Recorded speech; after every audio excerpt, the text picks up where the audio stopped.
What's the show? Shut up. We're live now. All right, everybody. Hello. Hope you're doing all right. Welcome to a Hangout with Dre. Fun times indeed.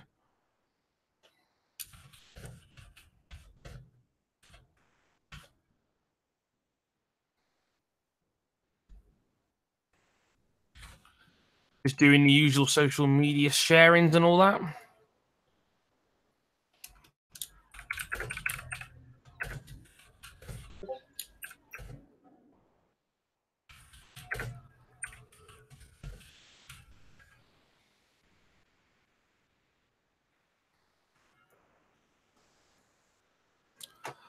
Hello, Cameron. Hello. Hello, Miles. Nice to see you, man. How's it going?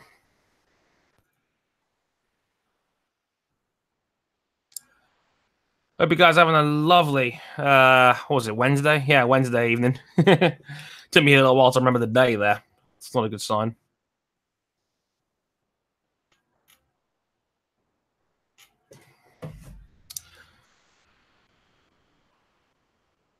I'm here for the next couple of hours or so, just to chew the fat, really. I know a certain someone will be joining us very shortly. When he gets in, Mr. Ryan King will be here, so you can look forward to that. He's the rational one of the two of us.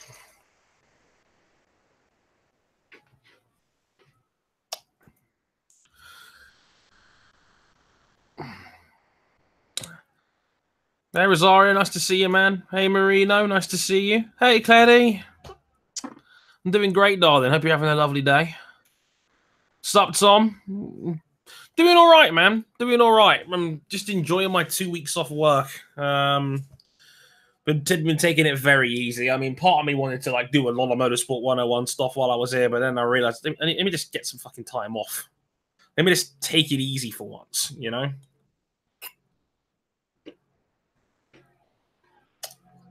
I thought that would be just better for my own health, just to rest up for a bit and just take it easy and just enjoy myself, rather than what do we call it? Just burying my head with a bunch of work and whatnot. So, you know. Still, I'll be having a good one, guys. This isn't actually alcohol, believe it or not. Hi, Andrew. Nice to see you, man. It's actually Coke. It's Fentimans, actually. It's botanically brewed Coke. Chris Cook recommended this to me. You probably know him as Cook Productions 1 on YouTube. Nice guy. But yeah, you recommended me, so I bought a crate, like a pack of 12. It's actually pretty nice.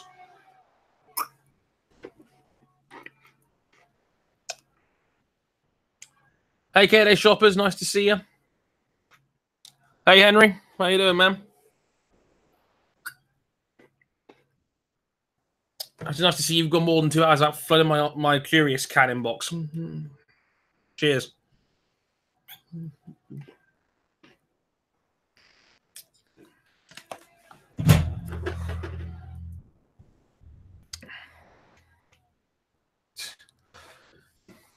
Not bathing in the Ferrari pain, not a true tifosi. Listen, I'm off that narcotic, Cameron, okay? The Snapple is on hiatus. After the last 2 races, I am no longer here to experience this pain.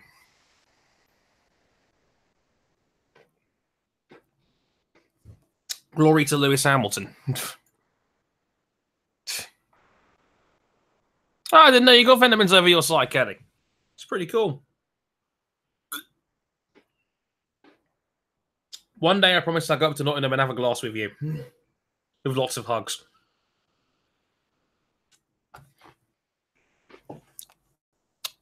Until Seb wins in Spa. Yes, of course. As soon as Seb wins in Spa, everything is sorted. It's perfect. Everything is just fine. There are no problems to deal with whatsoever.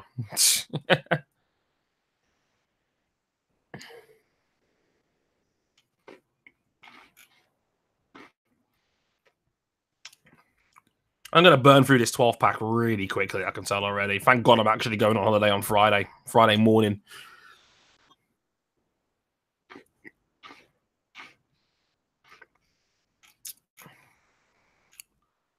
Just checking some Twitters and whatnot, but, you know.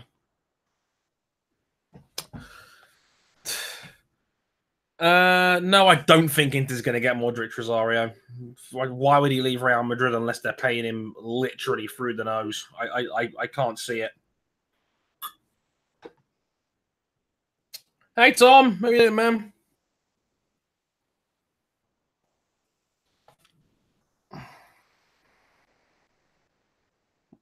Still 7 wins at Spa. Hey, Marina saying, I thought the tech changes for 2021 were supposed to bring in new manufacturers. Any news? Not really, because F1 is still ridiculously expensive as a startup. The startup cost to run a Formula One team is through the roof. The best chance you've got is if you buy another team out. And it looks like Force India is like the team that's currently underbidding, so we'll have to wait and see how that goes. But I remember Audi was once sort of interested in being in Formula One when Red Bull was going through their petulant misfits over their power units. Audi worked out that to start an F1 team from scratch would be something like $1.4 billion. It's ludicrous. No one's got that much spare cash sitting around. I'm not even sure Jeff Bezos has that much spare money hanging around. Like, you know, so.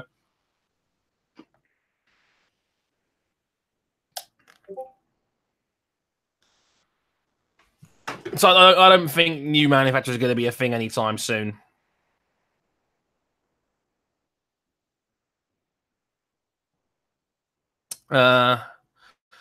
Just checking the chat. Black Inferno asking, hi Black Inferno, saying, hi Ben as well, nice to see you. Do you think the bias on Sky F1 is a Hamilton bias or a Mercedes bias? It's a Hamilton bias because they didn't give Rosberg any fucking due diligence when he was there. Like, anyone with half a brain cell will tell you that Nico Rosberg got the shit end of the stick when they were teammates together. Like, every negative connotation was regarding him. Don't get me wrong, Lewis certainly didn't help with that because Lewis made a lot of intentional accusations about Rosberg's driving at one point, and it's kind of clear that he's never really let 2016 go, per se. But Valtteri Bottas getting called a wingman twice by Natalie Pinkham sure as hell didn't help, and that being the basis of the interview they just had in Hungary. So I wouldn't say it's a Mercedes bias. Like, it's more a Hamilton thing because I've always said Sky, when it comes to Sky, the lowest common denominator of fan is Lewis. So, you know.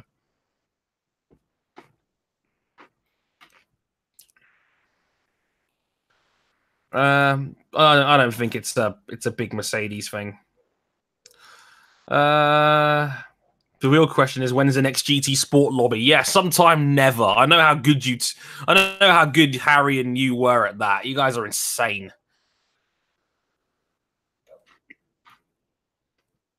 Hey, Kuba.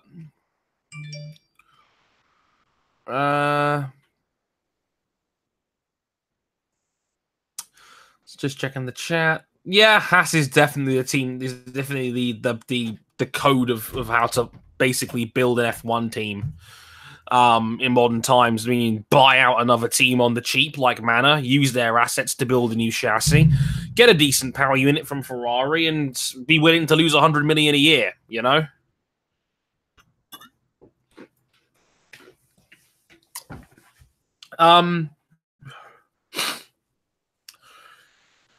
I was saying, do you think the Hamilton bias is a bad thing? Maybe it's my Lewis blinkers, but I don't see it as any different to BBC or ITV during the World Cup.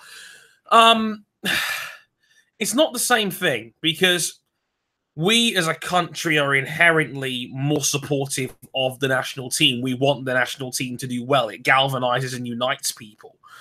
Like, there's a lot of people out there that don't like Lewis Hamilton. I'm not one of those people, but I know there's a lot of people who do. Like I said, like, to a degree, you're right. Sports networks will always gravitate more towards the hometown guy. MotoGP does it all the time on BT Sport with Cal Crutchlow and Bradley Smith and the Lowe's brothers and John McPhee in Moto3. It's the same there. Whenever there's a BBC Athletics Championship, oh my God, Michael Johnson's the only one that's not kissing a British athlete's ass half the time. We've all seen the Mo Farah celebration clips. Usain Bolt was really the only exception, and Usain Bolt was such a megastar that of course he was going to get, because people wanted to see him win, because he was a showman who basically made the sport more watchable just with his presence. I'm not saying it's a bad thing. I mean, if you're Sky, the lowest common denominator is probably Hamilton fans because of that national interest, because of that, you know, the naturalness of a British broadcast to support the hometown guy. And Lewis Hamilton is the only relevant British driver out there right now, unfortunately. So, of course, he's going to get the majority of the support. And I get why Sky do it. It's a necessary evil. It's not, for me, it's not often how biased you are. It's how you, it's not often, like, I don't think, like, no sports broadcast is really objective, but at the same time, it's how you go about being biased that I think can be the problem. There was many pre-race build-ups where Hamilton was getting half of the Sky race build-up. That's going to irritate people, no matter which way you slice it. So, like, when the BBC or when ITV do it during an athletics event or a sports event like the World Cup, it's not as irritating because you kind of want them to win anyway, and it's more of a national interest rather than F1, which is a lot more territorial and divided, and everyone's got their favourites. So, you know. Oh, Hazard a startup? My bad. I thought they did buy out some of their assets.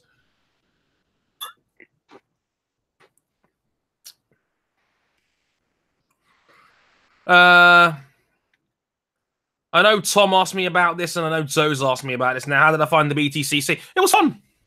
Like, listen, I don't hate like, unlike popular perceptions may say, I don't hate touring cars. It's just I never have the time to watch it, and this weekend I did for once. So I went out of my way to watch it, and it was good. Like, I think it was race 1 with the brilliant finish between was it Goff and Sutton? That was a brilliant finish, one of the best I've ever seen. It was fantastic, and I did watch the Diamond Double as well. Diamond Double was a bit more stoic. The fun was more in the midfield and the battle of Turkington being in the walls and whatnot. But I enjoyed it. I'm not sure about how the hybrid announcement for 2022 and how that's going to play out. I don't know enough about it, to be honest, to really pass judgment, but I hope it works out. It's pretty cool.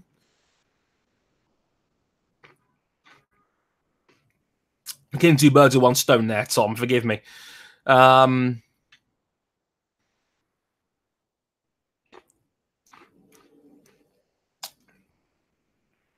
Yeah, Gene Haas said from the start he was willing to lose 100 million a year on Haas, so I'm not surprised that he's lost money because he went into this knowing he was going to lose a shit ton of money. Like, Gene Haas said he was willing to lose $100 million a year to make this work. He thought that was worth the investment, so of course he was going to lose money off the bat.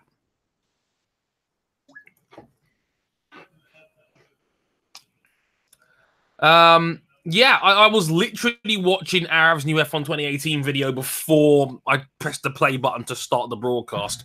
The AI is very racy. It looks like Cody's has genuinely ticked off one of the boxes that was one of the main problems of the series, and that was the raceability of the AI. Like, it stopped being fun for me, not because of multiplayer, because I don't play multiplayer very often, so I'm not one of these league racing dudes that's always going to complain about, oh, what about multiplayer? What about multiplayer? What about league racing? I'm not one of these dudes. Like, that's never been my interest. I don't play multiplayer. I'm a single player guy first. I don't trust human opposition with this game. I did it in years past with the previous F1 games, and it all turned out to be shit. Career mode looks fantastic. The AI looks fantastic. This could be the all-around F1 game that Cody's has been waiting to make for 8 years now. It looks fantastic, and I can't wait. I swear to you as well, you heard it here on this Hangout first, I will give away a copy of the game in August when it comes out on August 24th. Format of your choice as well. I will give away a copy.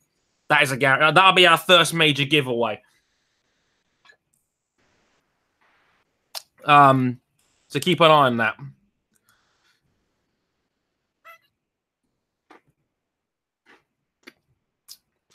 So I'm not one of these dudes that's gonna like harass them every 2 seconds saying, "Oh, what about multiplayer?" I hate when people do that on Twitter.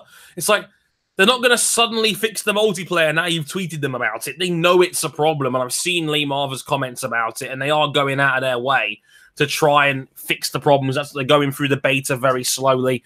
I hope it holds up. I really do, because it is a legitimate problem. I'm not denying it, but I don't really care about it, so it's never really bothered me all that much. Up to the point where I'm harassing people on Twitter.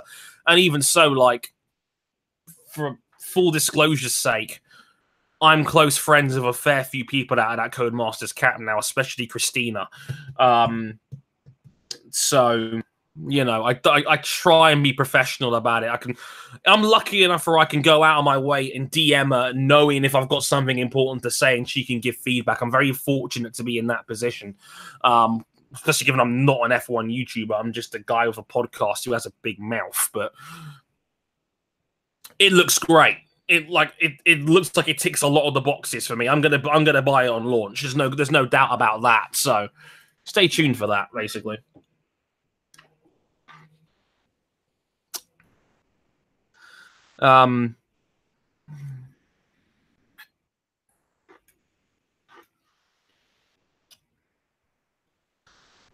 Oh yeah, I agree with that, Andrew. Like the engine sounds are fantastic. I watched that on Arrowfit just now. The power units actually sound like the power units now. It's really impressive. I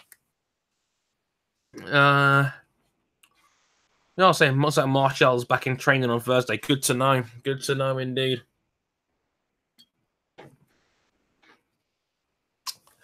Oh yeah, I did see that in the career mode preview as well, Miles, about regulation changes could be a possibility. That could be interesting.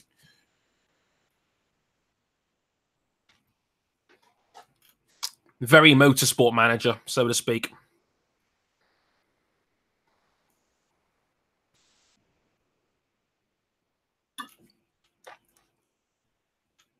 Just checking my Twitter real quick.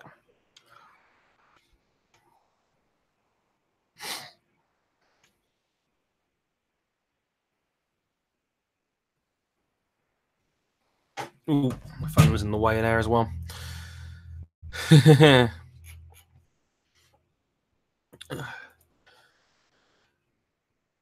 Currently working. AOR Season 2 for GT Sport. Nice, nice.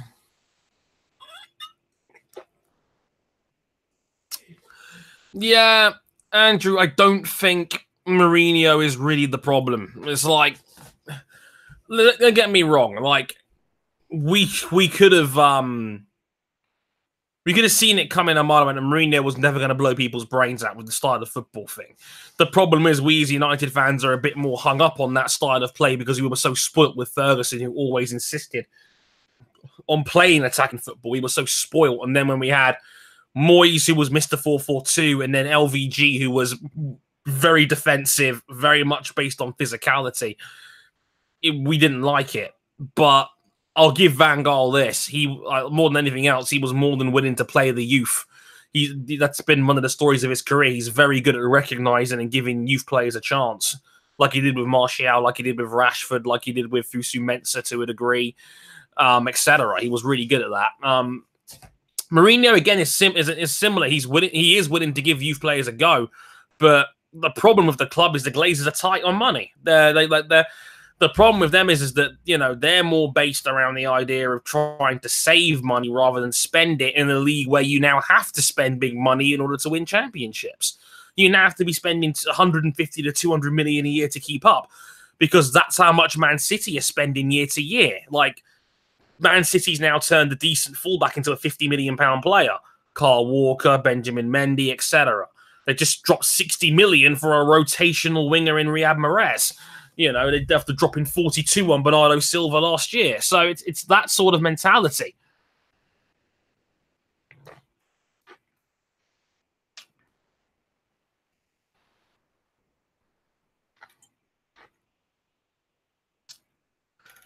But, yeah, people asking me questions about what's going to happen on the podcast soon. We are going to have an F1 mid-season review, at least for one of the weeks, because I know there's no IndyCar for 3 weeks. There's no F1 for 4 weeks. IndyCar is back, I believe, at what is it now? It's Pocono next in 3 weeks' time. Formula One obviously got the Belgian Grand Prix at the end of the month. We have at least one mid-season review in between hand, and we might do a mailbag edition as well. So stay tuned for that. I'll let you know a little bit more as time goes on regarding that. We might even do an unscripted show again because they were quite fun to do. But yeah, we know there's not a lot going on for the next 2 or 3 weeks. So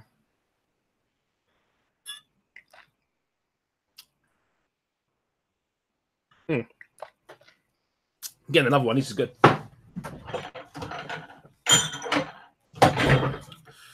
But NASCAR, Watkins Glen. That could be fun. I might actually watch that. Ben McCarthy asking, do you think United will deliver domestically and in Europe this season? Put it this way, we now know Pogba has insane capabilities and Mo needs to play to his strength. Yeah, it could be a tough year. It's looking like the Glazers are being tight as all hell. Mourinho's made his complaints about it very public. Probably shouldn't have in hindsight, but he's frustrated as the rest of us are. It's obvious. But the way the club is structured, it feels like it feels like we have to win a trophy or bust this year. It's like if we can't win a trophy this year, almost certainly he's probably going to walk away or be sacked, and then probably Kieran McKenna will come in to replace him. I'm not sure. I'm not even sure at top 4 at the moment right now because, like, you look at all the major contenders, they have something big going for them. Man City has the most complete squad in Premier League history. There's no reason why they can't score 100 points again next year.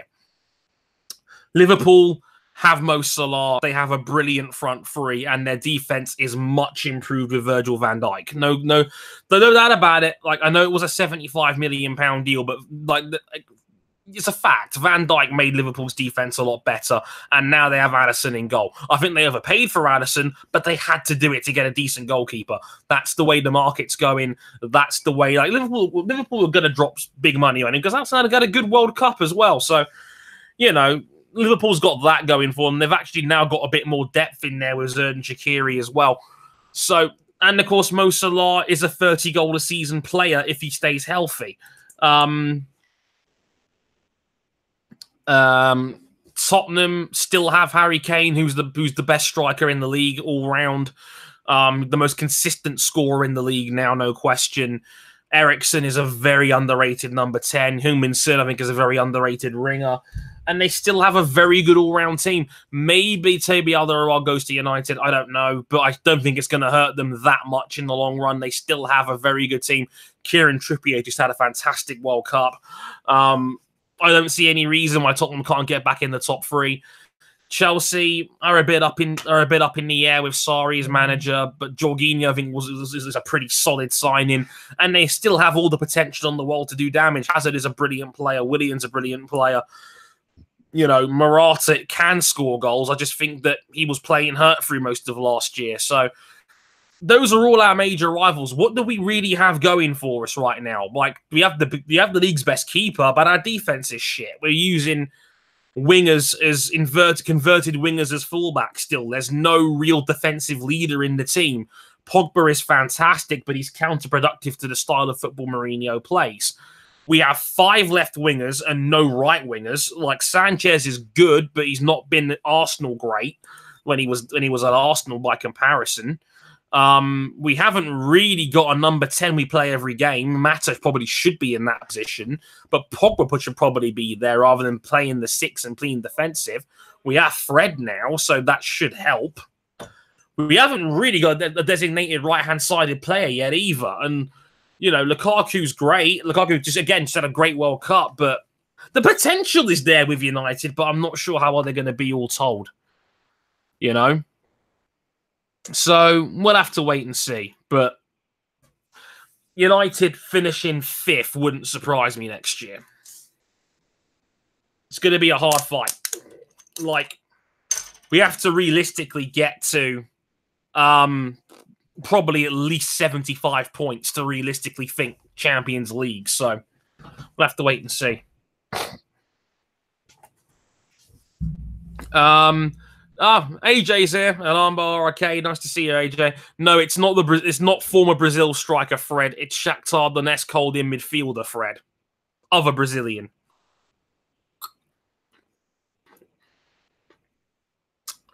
If we're playing 4-3-3, then yeah, you don't need the number 10. That's quite right, Miles, to be fair.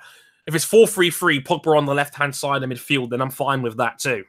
I was thinking Mourinho's going to be a bit more conservative and play 4-2-3-1, but I hope he's going 4-3-3.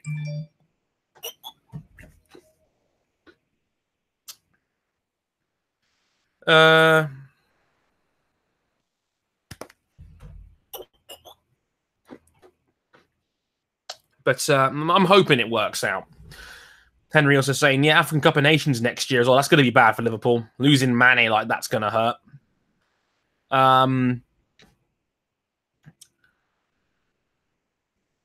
Got it. I was going to say, surely you're not going to get the scapegoat for 2014's World Cup disaster. I haven't forgotten those days, AJ. I have not forgotten those days. No, we're slightly better than that.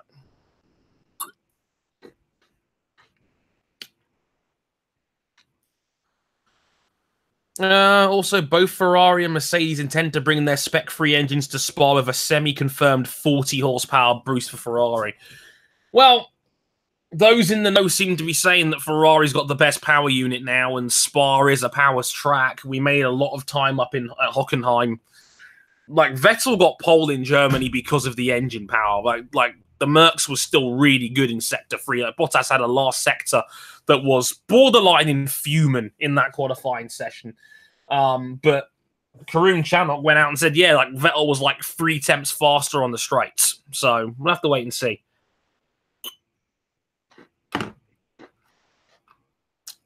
That was just meddling, stirring shit. Yeah, it wouldn't surprise me. I'm just catching up with some of the comments in here. I hope Martial starts as a number 9 because I think Martial is at his best as a striker, not a winger. I've said this from day one. I feel that Martial opens up more doors as an attacking player when he's playing centrally rather than playing as a number 11 or a number 7 on the left-hand side. I'd like to see that. Whether it actually happens remains to be seen.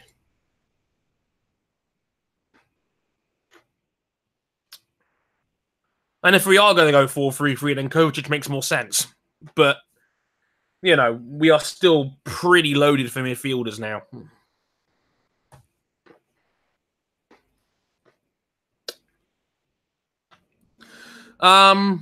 Yeah, AJ saying, yeah, like I mentioned this before you got in here. Yeah, I enjoyed Snetterton. I thought it was pretty good. I enjoyed it. I enjoyed it a lot. Like I said, I think it was race 2 that had the ridiculous Jack Goff, Ash Sutton finish. The drag race to the line and Sutton's brilliant attempt around the outside. I thought that was a brilliant race.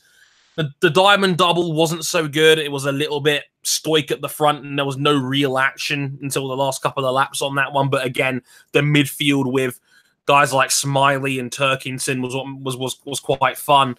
Yeah, I enjoyed it. It's like as I said to Joe earlier, like people think I hate touring cars. I don't. I just don't have time to watch it half the time. There's too much motorsport going on these days.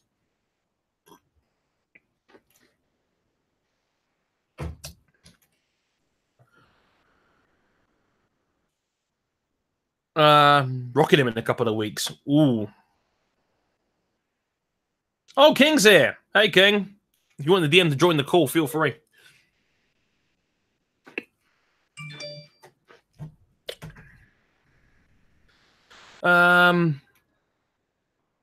Just got the Mercs W08. I'm annoyed we can't use custom liveries. I think it's probably a licensing problem, Glennon. I think that's probably the reason why.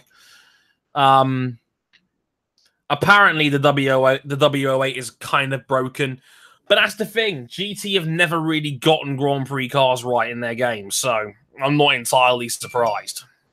Although the GT5 Ferraris in that game were very good, so I don't know.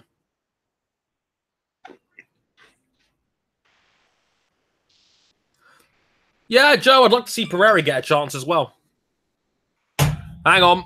King's asked for an invite code. Give me a second. There is a king among us. Insert joke here. King, check your DMs.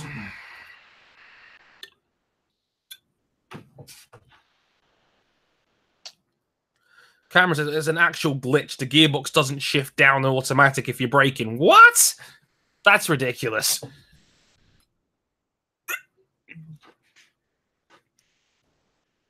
And it slams down the gearbox while you apex and you die. Oh, Jesus.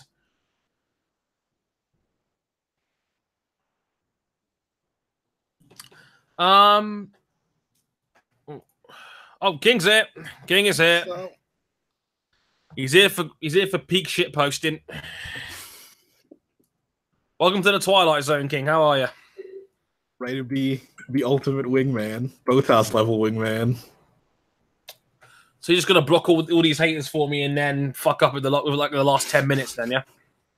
We'll roll. Where's Daniel Ricciardo at? Don't worry, King. I got a cider in the fridge for you if you need it. Some deep, intense counseling that your boss has now referred to your man as a wingman. But chin up, King. He did say it was his greatest ever drive for Mercedes. You know, despite fucking up and finishing 5th. Yeah. I think he's made it.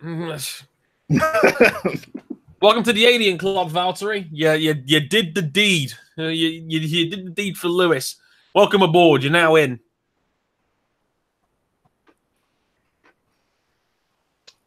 So we'll look at the chat real quick. Hey, AJ's in there as a king in usual AJ fashion, which is nice to see. All hail the king, says Kelly. God bless her. Yeah, AJ says, I've been getting a little bit back into my race cars this year, mostly IMSA. Been seeing the usual IndyCar hype from you guys. Which race from this year should I watch to get back in?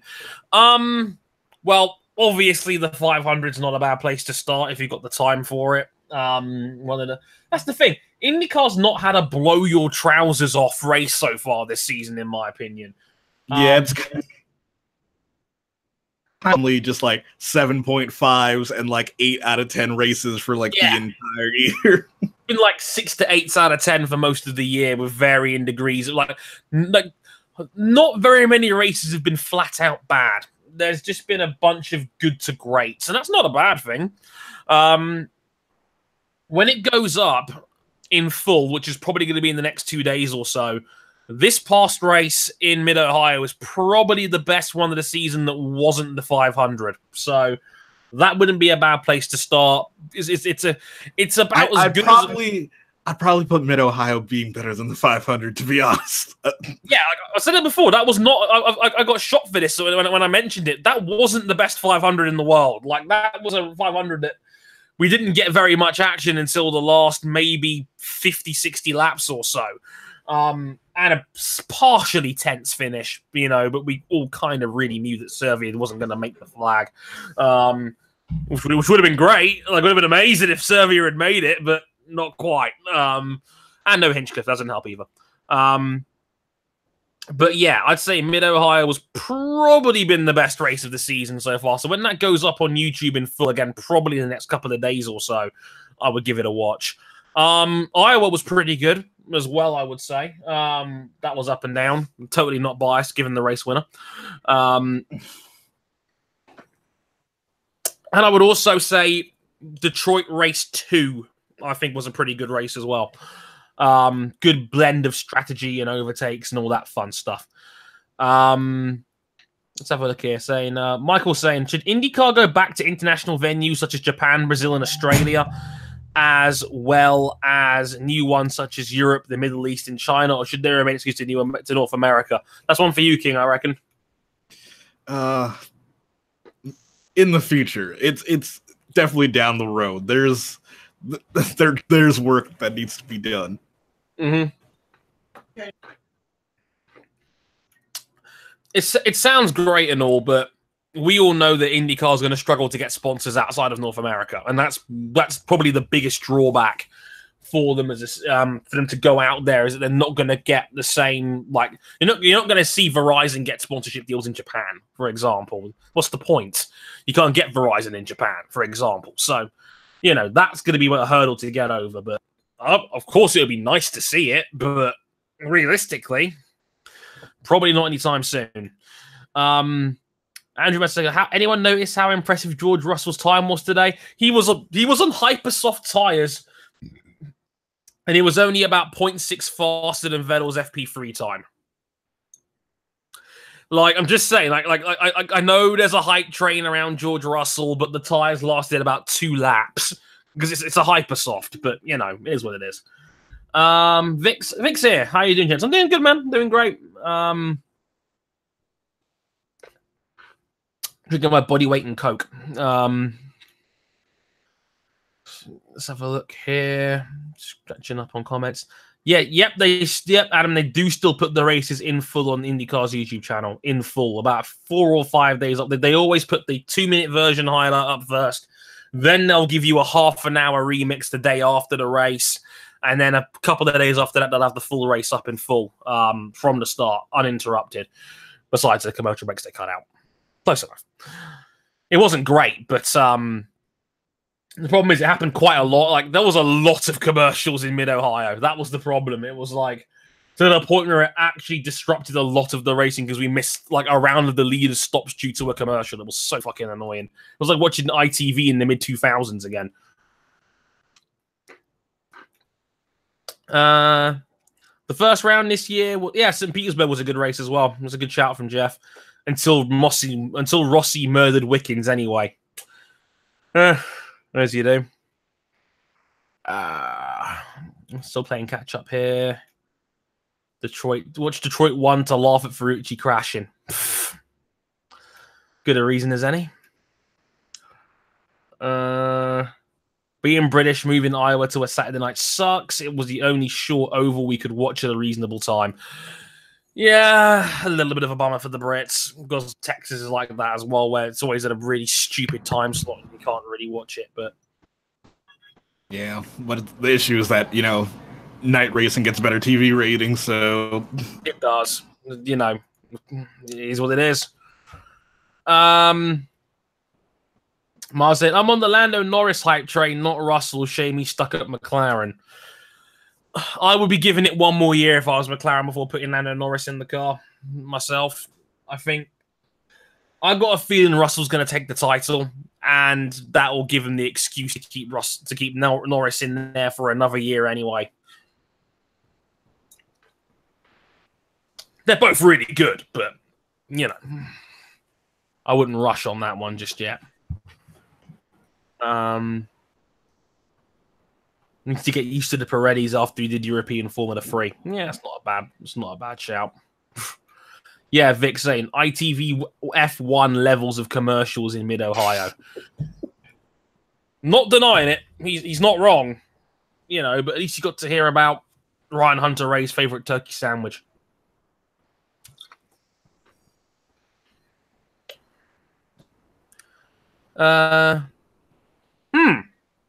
Cam's saying that Lando Norris is apparently out of contract in September.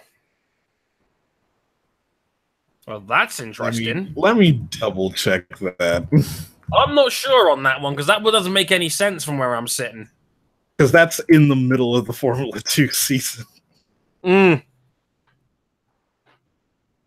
they raced at Abu Dhabi, so their season's almost identical to Formula 1's in terms of duration.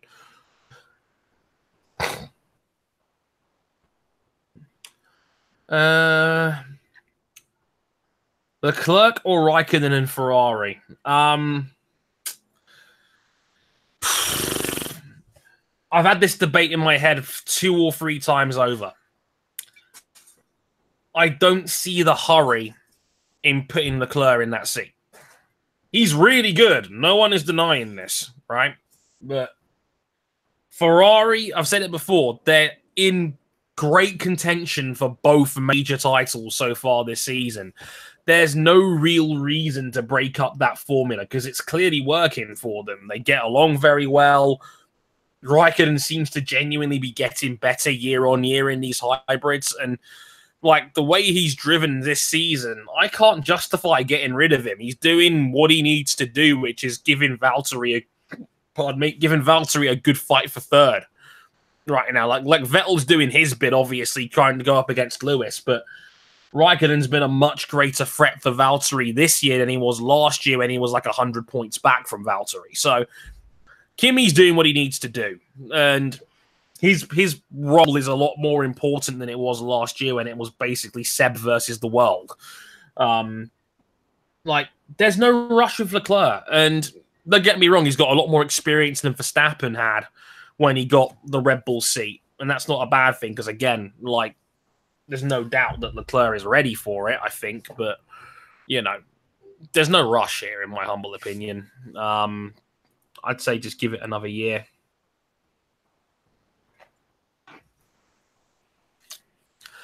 Yeah, Lando's contract is until the end of the year. Wow, so he's a free agent in November. Jeez. Yeah. Now that is interesting. Would he walk out of McLaren if someone else would be willing to give him a seat, I wonder? Well, his father says that not that a plan B is on the table, but that, you know, that there is a plan B should McLaren not be there. Interesting.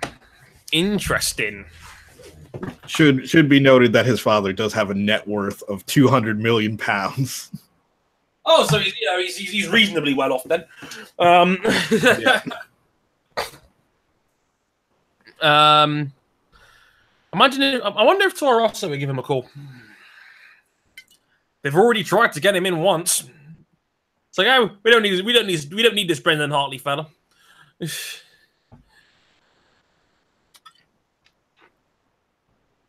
Cam says, I'd be willing to walk out of McLaren for a ham sandwich at this point. That bad, huh?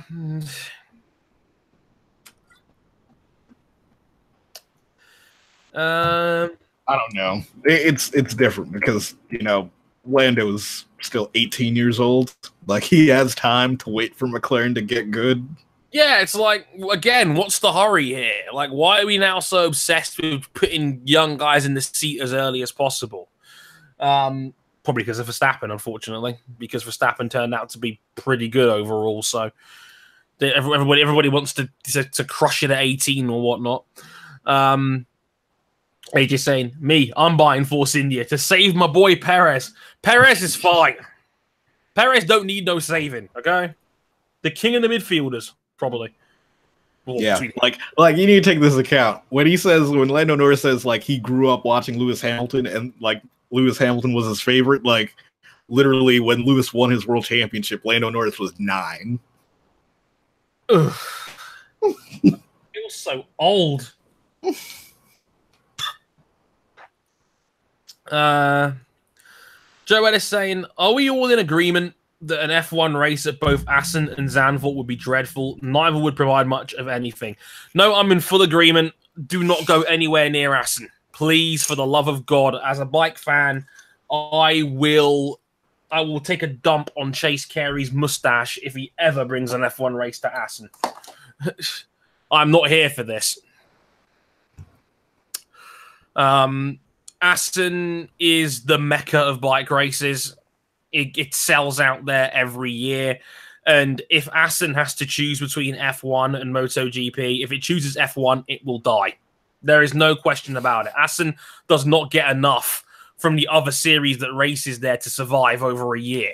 And trust me, the bumps that F1 would bring to that track would ruin it for the bike racers out there. There's already been talk about this with Catalunya before, about how they had to resurface that track because it was literally tire hell in 2017 before the resurfacing came along, because Catalunya hadn't had a resurfacing done in years. And of course, there was issues with the turn 12 runoff after Louis Salom's passing. Like, you don't want these problems, is just the short answer what I'm trying to say here. Like, it's getting to a point where F1 and MotoGP can't really coexist if they're both on the same calendar. Like, because F1 inherently brings its own set of problems and hurdles to the table that bikes can't really handle. So no, don't go to Assen for God's sake. Also, in regards to Verstappen's any comment, Zoe's in the chat and says, because all young drivers' souls must be destroyed. Or with her grammatical sense, must have been destroyed, which I thought was even funnier. Who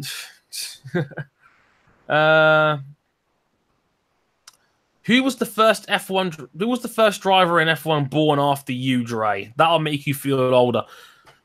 That won't take much because I was born in '92. So, oh God, like back then there were still drivers debuting in their 30s, like Anna McNish, Damon Hill, and shit like that. So, like, it wasn't so bad back then. It wasn't just plug the youngest dude you can in there like MotoGP's doing these days. It's like, you know, yeah, Joan Mir, 20 years old. Yeah, he's ready for MotoGP. Bung him in there. He's good. You know, it's not like that anymore. Certainly wasn't like that back then. So, I don't know. First driver in F1 born after me, which means I'm 26 this month, God willing. 25. Who in F1's 25? Felipe Nasr's 25. Oliver Rowland's 25. They've had F1 races about my sort of age. Which is weird talking about F1 drivers that are in the sport now that, like, grew up at pretty much the exact same time you did. Like, Felipe Nasr, I think, was born 5 days before I was. Because he's an August birthday as well, if I'm not mistaken. Let me just double-check this. I'm 99% sure we were both born in August 92. Yeah, he was born. I'm literally 4 days older than him. He was born August 21st, 92. I was the 17th. That's as near as a comparison as you're going to get. You know? Like, craziest thing, like, I'm going back season by season, and yeah, it's not until, like, I would say the 2012 season where you start getting really young rookies. Yeah, because, like, it's kind of amazing that, like, F1 didn't have such an age bottleneck back then, but now it's got a lot more of a talent bottleneck because every factory is just hoarding as much young talent as possible. It's really weird how that works out in the end. Like, that's the thing. Like, Formula 2 is bloody stacked at the moment with, you know, Lando Norris, George Russell, Alex Albon is going to be super license eligible at the end of the season, most likely. Nick De Vries is another talented McLaren Jr. who could be in F1 with a good run of form. Artem Markelov is probably F1 level. And then when it comes to sheer talent, for sure.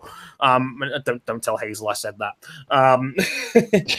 But there's a good chance none of them are in F1 next year because seats are so hard to come by. You know, I think Russell's got the best chance, especially if Mercs are willing to open their wallets to give him maybe time at Williams, for example, just to get him in the car. But Mercs have got a bad rap for not giving their drivers big chances. Like we saw with Pascal Wehrlein. Like, Wehrlein got bumped out of Manor, and then Mercs were like, you're on your own, son. So, you know, we'll have to wait and see. But that's the problem with F2, and having the terrible champions rule doesn't exactly help either. It would work if there was a guaranteed F1 seat or at the end of the path for you, but as we've proven in the last couple of years, that's not really a thing. As Johnson points out in the chat, Stoffel Van Dorn is 1 day older than him. Wow. Stoffel's been around for a while as well. My age as well, I mentioned, yeah, Kevin Magnussen was born 3 months before I was as well, or May 10th, 1992.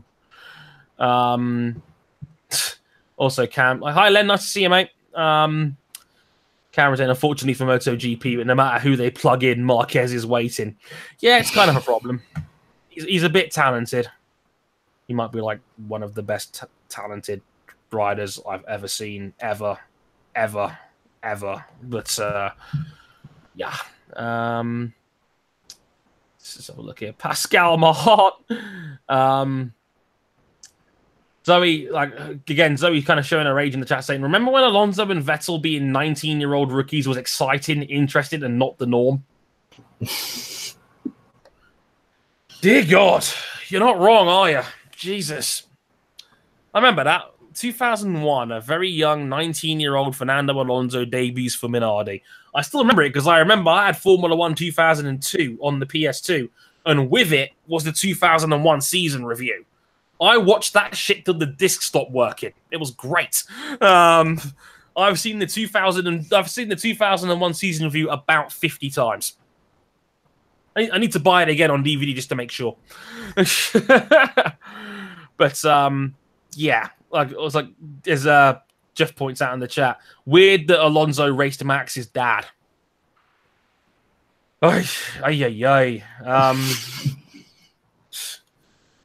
Thanks for reminding me I'm 26 in 3 weeks, mate. I just saying, I can't remember if anyone else, maybe Prost retired as... Oh, he's referring to the other question because he goes, is Nico Rosberg's 2016 season the greatest final season for an active driver in F1, as in active driver who retired at the end of that year?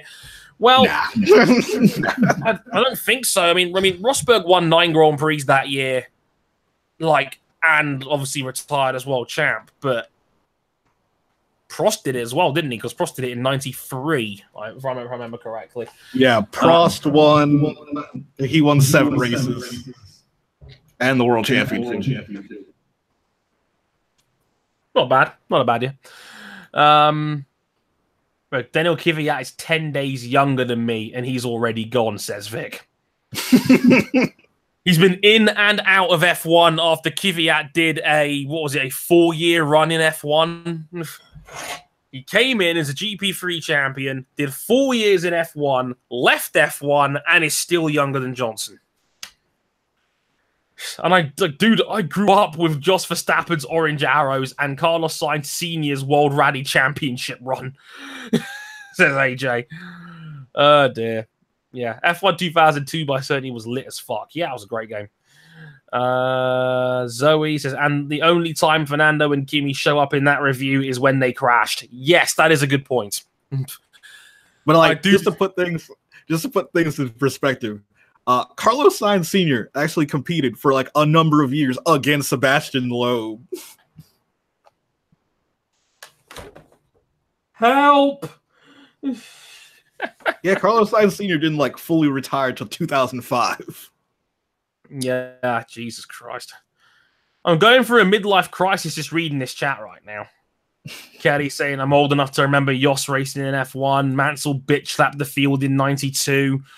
Well, yeah, that Williams was broken. So Jackie Stewart has the angstiest final season. Jochen Rindt was in 1970 was so dominant that after his fatal crash he still won the championship. Yep, the only posthumous F1 champion ever. One of Sebastian's favourites. Leclerc 2018 or Verstappen 15? Who was better? Probably Verstappen. It helps us, I think, on paper. I think Verstappen's Toro Rosso was a little bit better than Leclerc's Sauber. I mean, Verstappen had a 4th place that season, if I remember correctly. It didn't help that Carlos Sainz had so many technical DNFs, but still. We're all old, send help, says Vic. Yeah, you're quite right. Oh, also, a lot of IndyCar news has dropped today, including IndyCar is going to introduce their own version of a super license, so you can't just enter in. Oh, as opposed to the usual where it's just yeah, just come in, it's fine. You want the Indy style, have 3 races. Okay, interesting. An IndyCar super license. Why? There's not a flood of talent that's coming in from the Road to Indy series. You might get 1 or 2 a season most of the time. People are hiring. I assume it's mainly to stem just European drivers coming and buying their way in, despite not being ready for IndyCar. I guess. Yeah, that makes sense. AJ says, King, I don't know if you've been following it this year. How has NASCAR been? I hear the odd headline that it's either A, not as bad as people say, or B, the sport is dying. So I got curious. like I've been kind of like looking in. It's mainly, you know, one of the new big three drivers winning, either Kyle Busch, Martin Truex Jr., or Kevin Harvick winning all the races. But besides that, it's not as bad as, you know, it's not as bad as people feared. Yeah, as Henry points out, Busch, Harvick, and Truex have won 3/4 of the races this year. Yikes. Free driver sport now, etc. Zoe, get the Zimmers ready. Oh, for God's sake. You're the one that's older than us, Zoe. Jesus. We'd be giving you a sponge bath and a Werther's original at this rate. Okay, they kind of outline what they have for the system. So basically, if you've raced in F1 or the NASCAR Cup Series, you're automatically in. Okay, that helps. Yeah, but you need to finish. You need to finish top 3 in Indy Lights or top 5 at the end of 2 full seasons in Indy Lights. They don't know what they're going to do for other series, but they're looking at, you know, the WEC, Formula 2, NASCAR Xfinity Series, Formula 3, Formula E, and, you know, the rest of the road to Indy. What we need is numbers and a really long Excel spreadsheet. That'll solve it. Works well for the FIA's version. Bloody hell, I was like, yeah, Kelly saying, I was watching the 2005 British Grand Prix last night, and I noticed during an interview with Montoya, both Lewis and his brother in the background. Yikes. That was the start of the ITV we're all in on Lewis Hamilton hype train around 2005, 2006. Especially when Hamilton was in GP2 in 06. That's when it really started up. Oh, yeah, like back in 05, his Euro Formula 3 season was dominant. Yeah, exactly. It all began. Kvyat to IndyCar, says AJ in the background. Saying it'd be free if Bottas hadn't walked under a shipment of ladders before the season had started, in reference to saying F1 is a 2-driver sport now. Yeah, poor Val. Man can't catch a break. Oh yeah, and IndyCar also released their 5-year plan for Indy Lights. Well, so what are they going to do now with the Mazda back in? It's heavily rumored that they already have someone else lined up to take over title sponsorship. NTT Data. And they're planning on, well, next year they've already confirmed that there'll still be a prize for winning the Indy Lights, you know, championship to move up, and it'll be higher than it was this year. So this year it's $1 million. Next year it's going to be $1.1 million, and hopefully they're aiming to cut costs so that they're aiming to get the price to run a full season in Indy Lights to be below $1 million. Also, in other words, if you win the Indy, so don't worry. This season was basically for free if you win the title. Nice one, Paddle Award. We covered your costs for the year. How's that for a prize? By the end of the 5-year plan hopefully for the 2023 season, they want to have everything in place that there'll be a common chassis in both IndyCar and Indy Lights. Oh, so like trying to make it a bit more uniform between the 2 series, basically. Yeah, so it's easy for teams to move up and down.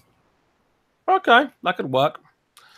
For both of you guys, says AJ, an F1 track you used to hate that you like a bit better now. Revisiting F1 2010 reminded me of the Valencia street circuit. Hated it at the time, but now, wasn't so bad. Look, I never had a beef with Valencia. I thought Valencia was all right, personally. I thought it was pretty fun to drive around, to be honest. Shame it didn't work out. But let me think.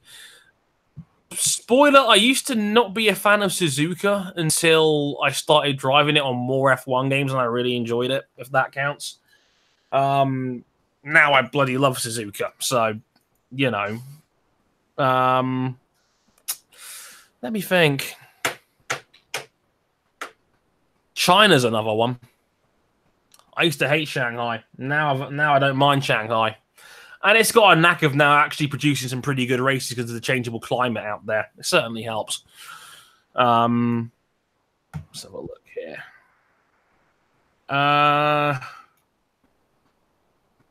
Let's have a look here. F1 race in London, good or bad, says Sarah. Probably bad. The amount of London you'd have to shut down to make that work would be a hell of a project. The roads are notoriously terrible in London, take it from me.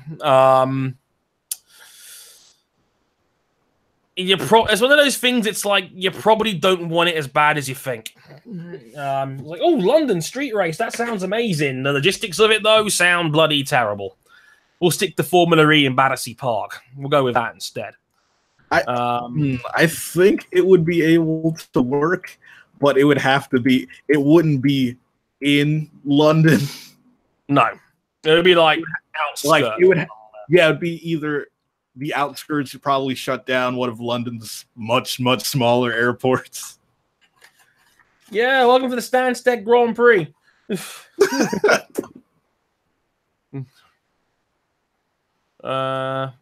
Yeah, it's a good shout. Bahrain as well.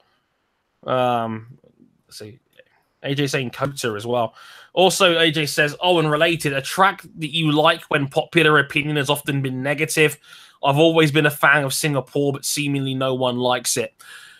I don't like Singapore, even if it's very good for my certain favorite driver. It's just too slow for my liking. It's literally the slowest Grand Prix on the calendar in terms of average speed. It's just because it's almost guaranteed a safety car, it almost always runs against the 2-hour time limit, which is a pain. So well, we all know how Monaco gets around avoiding hitting the 4-hour limit. Like, they just don't run full race distance at Monaco. Yeah, exactly. So, and Singapore's even slower than Monaco, which kind of says it all. So, in terms of sheer average speed, I'm pretty sure Singapore is actually slower for an average lap than Monaco is, which again kind of says it all, really.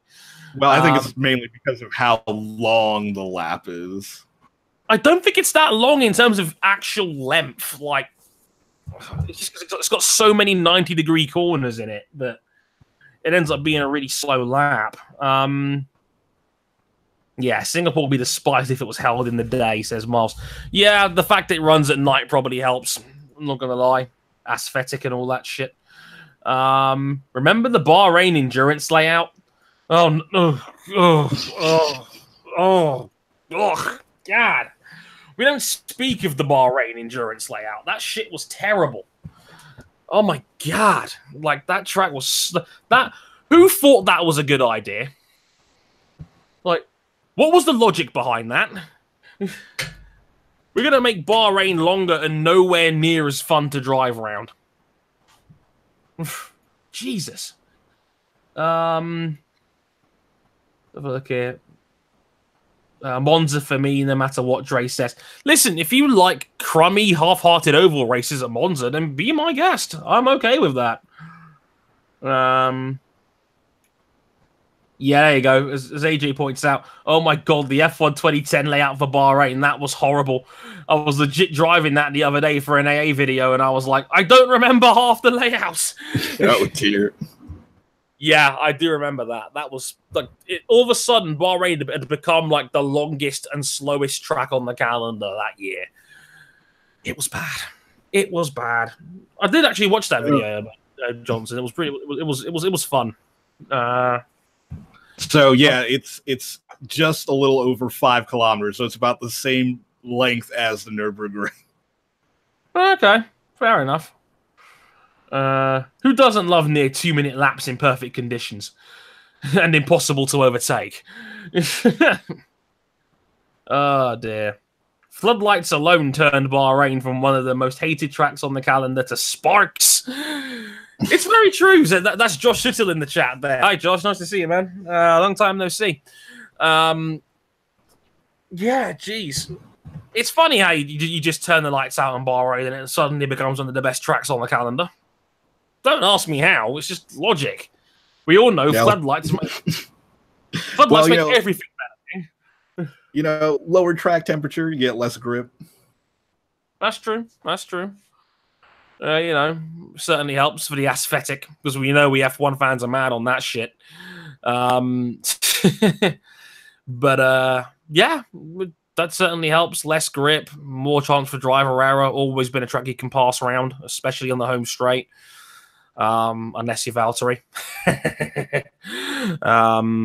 But yeah, like Bahrain's had the knack of producing a couple of good ones lately as well. 14 was one of the best races of the year. If I remember correctly, 16 was pretty good. 17 was pretty good. 18 was pretty good. So, Yo, did you know Bahrain has an oval layout? Do they, Kuba? Yes, it does. Yes, it does. That's news to me. That's the first I've heard of that. Damn. That's sick. We'll have to Google that later. Drivers you used to dislike but now like, says Glennon. Go on, King, you first. Oh, I don't think I like if I don't like a driver, they're in the shit. They're in the shit house. Yeah, it's like I don't like. It takes a lot for me to change my opinion on a driver. Normally it's the other way around, funnily enough. Driver I used to dislike but like now. I don't think anyone qualifies for me. I'm trying to think, but because I don't really hate drivers for like petty inane reasons. It's usually like there's a legitimate reason. Right. Like I don't dislike somebody for the sake of it. Like I know I give Kimi Räikkönen a lot of shit, but I don't dislike him. I just think he's boring. It's not the same thing. But I don't think anyone really qualifies that for me. I'm trying to think. People I like, did I dislike him in the past? I haven't got anyone, Brian, to be honest with you. Like, if I don't like somebody, chances are I'll always not like them. It takes a lot for me to change my mind on that.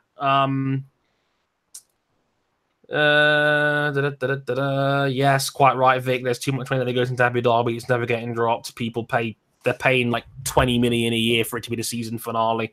There's no way that's getting cut anytime soon.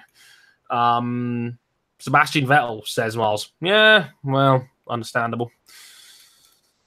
He's got blonde hair and he wins too much. Kevin Magnussen. That's actually a good shout from Glennon. It's not bad. Used to dislike Seb Bourdais, now I like him. That's not a bad shout, Seb Bourdais. But King's always loved Seb Bourdais.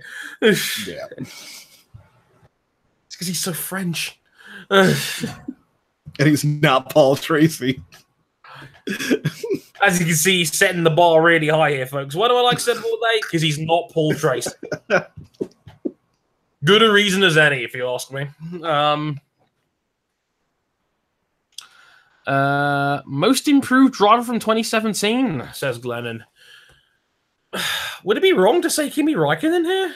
Like, Räikkönen wasn't terrible last year, but he wasn't great. He's genuinely improved a lot this year. I'd throw Kevin Magnussen into that hat as well, to be fair. K-Mag has really driven well for Haas. Gotten a lot of their points-paying positions. He's just behind Hülkenberg in the quote-unquote Formula 2 championship this year. As best of the rest, he's only, I think, 5 points behind Hülkenberg, and he's not in as good a car for me. I think Haas is a little bit more inconsistent compared to Renault.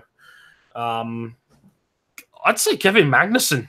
Like, Magnussen, I think, is genuinely improved and a guy that could be knocking on the door of a better seat down the road. He was a bit reckless in his earlier days. He still drives like a bit of a dick sometimes, but when his head's screwed on, he's very good. Yeah, Hülkenberg's always a great shout. I've always said Hülkenberg's a little bit better than that's the thing. Like, it's weird. Like, either the internet either thinks Hülkenberg should be knocking on the door of a top seat, or they think he's terrible and then completely overrated. I've always been somewhere in the middle with Hülkenberg. But again, he's quietly again putting together another very good season. So, problem is he's now 31 and there's just more exciting talent out there than him. That's the only problem with Hülkenberg at this point, really. Dare King to put not Paul Tracy in his Twitter bio, says AJ. I'm here for this. Oh, dear. Getting us in the right order. Like Black Ahmad saying, "Am I crazy for winning an F1 race at the Daytona road course?" Had worse ideas. That'd be fun. Though I'd probably say most improved driver. It's going to be a little out there. I'd probably say Robert Wickens, because like last year DTM, he wasn't much to be.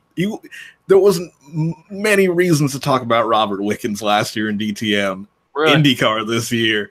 Yeah, because I think he ended up finishing like 10th or 9th in the championship last year in DTM. True. He only had like one win. And look at him now. One of the most exciting drivers in all of IndyCar. As you do. Like Zoe as a guy who used to dislike but now likes Graham Rahal, then he opens his mouth. Lance Stroll says Rosario for most improved. Okay, I'm leaving now. And close the door behind you. Hi Marcus, long time no see you, mate. Nice to see you. Also says Hulkenberg should be in Bottas's seat. I wouldn't go that far. That's the thing. In an alternate universe, he probably would have been in that seat. Like Mercedes was legitimately interested in bringing Hulkenberg in, but then he went to Renault. It's like he actually got the timing wrong. Hulkenberg could not catch a break. He must have been like born on top of a black cat or something.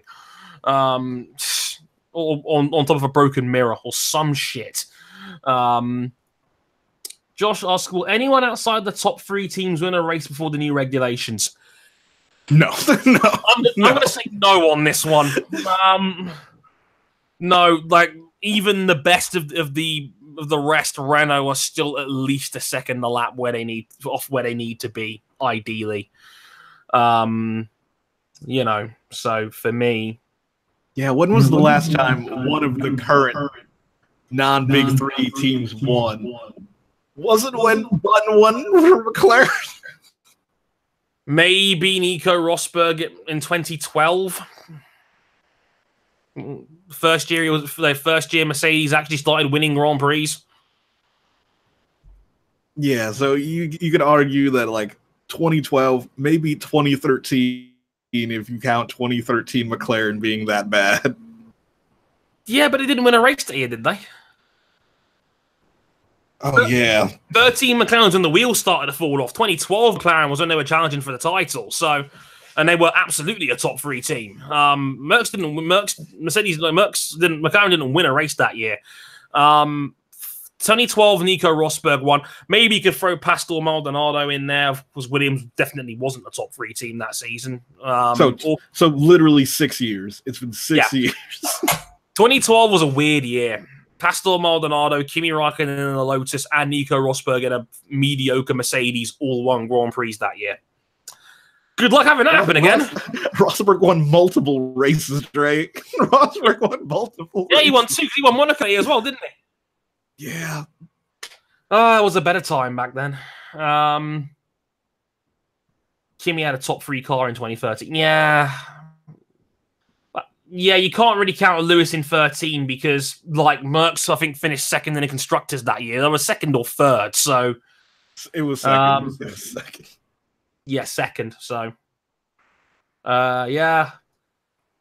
Yeah, a lot of comments about Hulkenberg being so unlucky to not get... Because I remember he had the Ferrari deal ready to go as well, but then they brought back Raikkonen at the 11th hour. One of these days, someone's going to write a book about just how shitty Hulkenberg's F1 career ended up being. But he won Le Mans, right? That counts, right? only when it's Spanish and likable. Sorry, Nico, you're old news round here. AJ says, I was watching the Underdogs of NASCAR series the other day. So, favorite underdog moments in F1 history, surprise wins, podiums, poles, top 5s, etc. Mark Webber, when he got that 5th place for Minardi, I think it was 2002, or something like that. I can't remember the exact year, but Weber's top 5 in a Minardi was pretty sick. That was awesome because I know Paul Solid and the Minardi team was super likable back then. Proper underdogs. I'd be a fool not to say Sebastian in 08. I can't not mention that.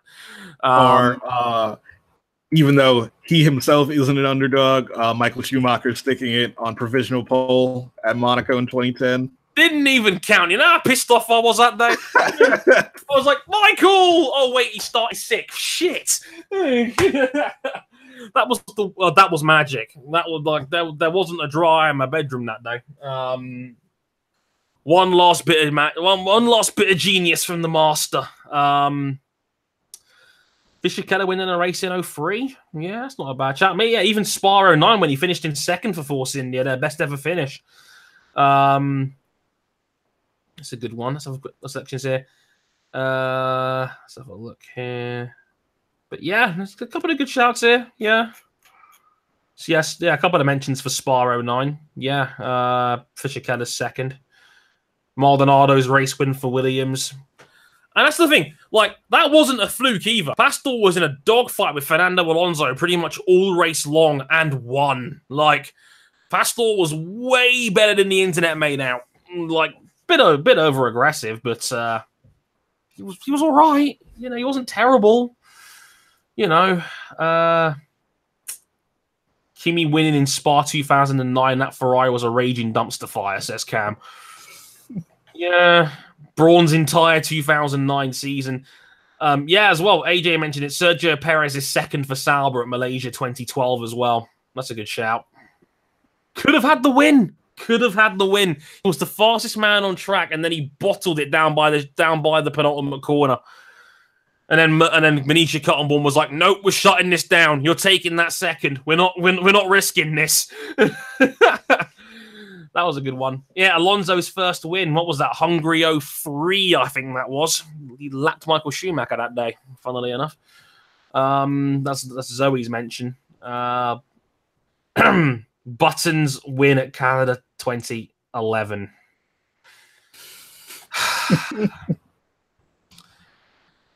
We don't talk of that race. My eye still twitches whenever it gets mentioned. 6 times through the pits, took out Fernando and got away with it. Jenson Button. He should have been given a penalty for taking Fernando out, but no, never happened. Yeah,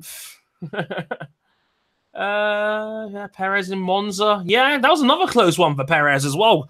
He was gunning down. I think Jenson Button run that race that day, and like I remember, he was gunning him down at a rate of knots. If that race was 5 laps longer, Perez had a shot at the win. That Sauber was fucking freaky that year. It's like sometimes it was average. Some days it had a shot of winning a Grand Prix. That Sauber was filled with strange and mysterious powers. All of Jordan's wins. Oh yeah, Lewis won that race in 2012, by the way. Thanks, Jeff. All of Jordan's wins. Remember that one in Spa? That was a fun one. Team orders came into play as well, if I remember correctly. It's like Hill wanted to go for it, and I don't think Hill was allowed to do it. Yeah, Heinz Howard Frentzen winning for Jordan in '98. Yeah, he had 3 wins, Heinz Howard Frentzen. He was like 3rd in the championship one year. Heinz was good, man. Like, Heinz was the man. Let's have a look here. Lance Stroll's podium in Baku. Yeah, that was quite the day. Lance Stroll missing out on second by literally a photo finish. God damn you, DRS. James Key's trademark. Cars that do great results sometimes out of the blue with that Sauber. Quite right. I love that Zoe meant Olivier Panis in Monaco 96, and it was like, she just wrote it out as Pains. Pains Monaco. Yeah, quite right, Zoe. I can't possibly disagree with you there. Oh, shoot, even better. Grosjean getting P3 at Spa in 2015 when Lotus had bailiffs surrounding their trucks. Yes.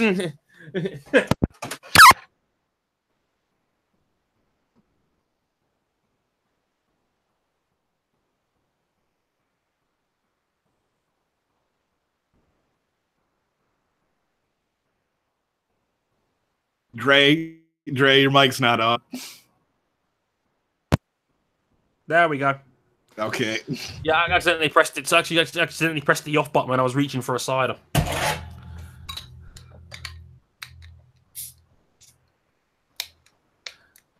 Yeah, I got it fixed, fellas. Okay, not that bad. All right, I can turn a button on. I'm not that terrible. Oh, Spa 15 when Perez led the race for like 5 thousandths of a second on lap 1.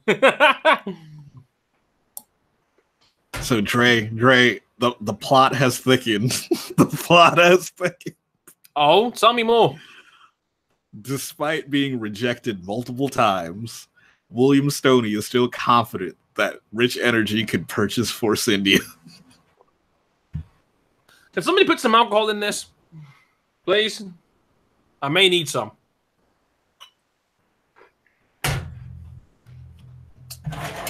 Yeah, you've eaten what money? All our 150 million pounds worth of energy drink sales we haven't got. If, quote unquote, everything works out. Somebody put some absinthe in here, quick. I may need it to get through any talk of Rich Energy. Oh, dear. Total hipster. Right. Back to the chat real quick. No means no Rich Energy. Zoe goes big dick energy money. I didn't know Daniel Ricciardo was buying the team.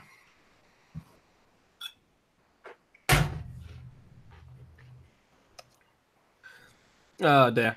Big Rick energy. Oh, Christ. Alonso's winning Singapore 08. Oh, wait. Much underdog. So much wall. We all know Daddy Stroll will buy Force India, says Box. Do not call him Daddy Stroll, for fuck's sake. I'm not having this.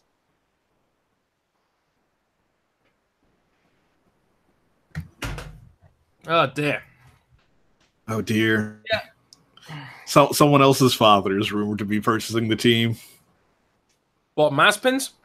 Yeah, Dmitry Mazepin. Oh, of course. All the rich motorsport dads out here circling like sharks to buy this team out. Hilarious. In before Red Bull buys the team, gets the Merc engines.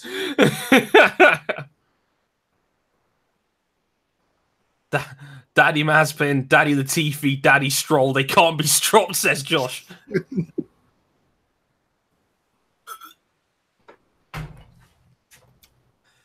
Daddy EJ, though. Brackets now. Excuse me while I'd be sick for uttering that. So we get out. You're not even in the Discord anymore and you're still in the sin bin. That's disgusting.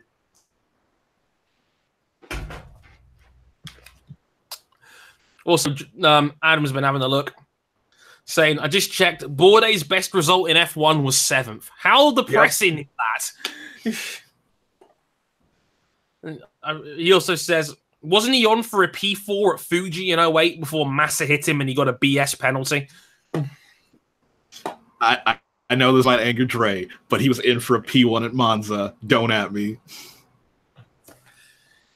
Outside. I'm going to smash this bottle against the side of the bar in a minute and then take it outside.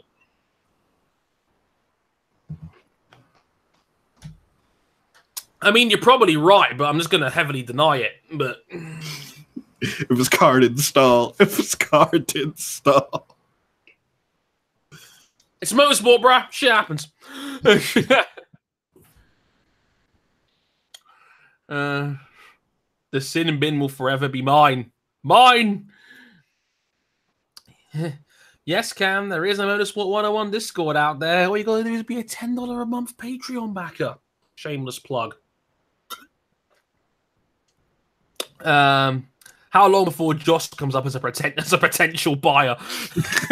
I'm like, with what money? He's on Red Bull's payroll. Like, trust me, no one on another man's payroll is buying an F1 team. Come on now.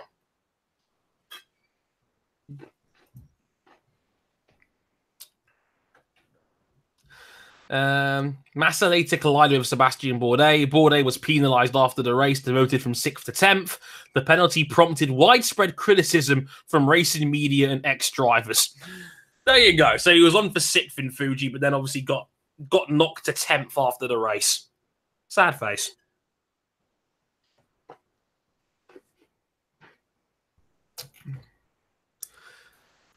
Kenny asking, do you think Carlin could buy them out? No. Probably not. No. I don't think they got that sort of money. And they're spread a little bit too thin, I think, right now with IndyCar and obviously going back to Europe after thinking they were going to leave Europe at one point, and they've gone back to Europe now. They're spread out a little bit too much, I think. Yeah, pretty much all the junior super teams, whether it be Prima or ART or Carlin, they've all said that they're not interested in F1 unless they allow customer cars in F1. So, yeah, which we had a debate about on the podcast earlier this year.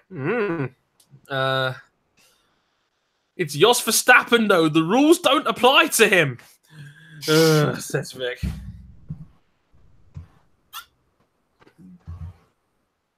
Rosario goes, Eddie Jordan buys Force India and doesn't Eric Bischoff 2002. Oh, dear. Skyper should rebuy Force India and bring back Satil and Albers.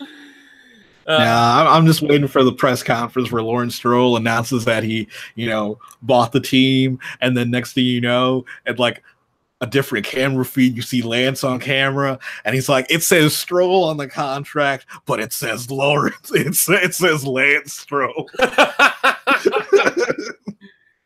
Live from a beach somewhere in Miami. Penske, anyone? Says no. Like, Roger is already spending a ton in NASCAR as it is. He's not going to go down the F1 road where it's even more money. Yeah, he's not going back to F1.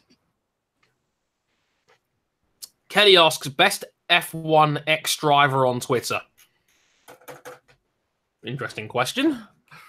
None of them. None of them. I like Damon. I've always liked Damon Hill on Twitter, to be fair. Damon Hill is just the right level of sarcastic arsehole. That's why I like him so much. It's not too strong, but it's just enough to get the laugh out of you. Because, I remember when, after Hungary qualifying, where Hamilton obviously just stuck it on pole position, I distinctively remember Hill saying on Twitter, I hope this is enough. I hope this is enough praise for him. But Hamilton was bloody brilliant today, and so is everybody else. Okay, everybody is great. As in a direct response to that Instagram message that Hamilton put out after Germany, I was like, I like you, Damon. But man, trying to grief Lewis over Instagram. My God. I'm not the biggest fan, but no. Let's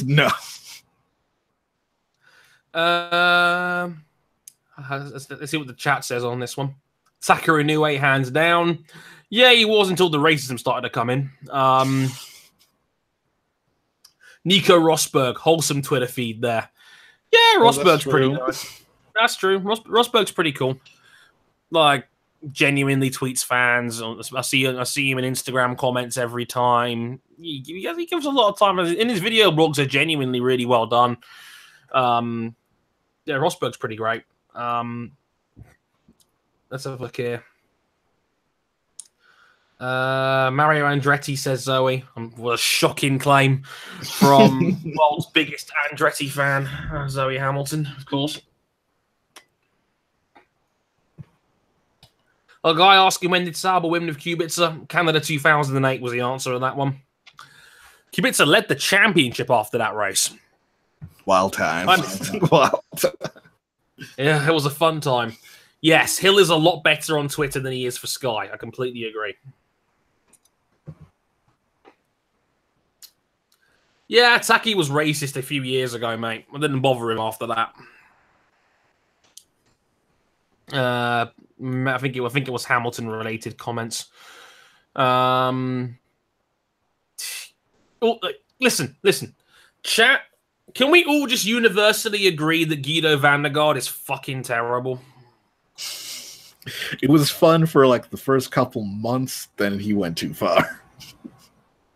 He's just shit. Like he's just not funny. Like that's the whole thing. It's like Guido van der Gaard is a definition of the guy who tries too hard. That's what he is. Like, I called him dad jokes from here, and that's exactly what he is. He's basically Mr. Dad Jokes, and he's not funny at all. And yeah, he tweets like a WTF1 employee. Oh, they're basically best friends. And AJ goes, have I missed a Matty G meme? No, that's the thing, AJ. Matty G is a meme at this point.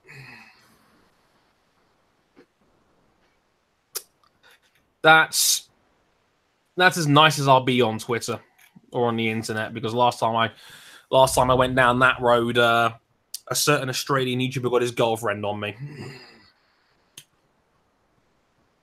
because he didn't have the balls to criticize me from his main account and pretended I didn't exist.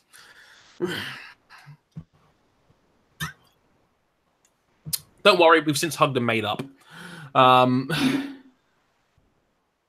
Guido is the F1 version of Benjamin Mendy. That's a good point.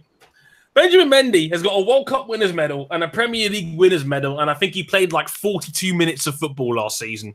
It's amazing. Doesn't matter. Still put in the trophy cabinet. WTF1, where every F1 meme is to be stolen without credit.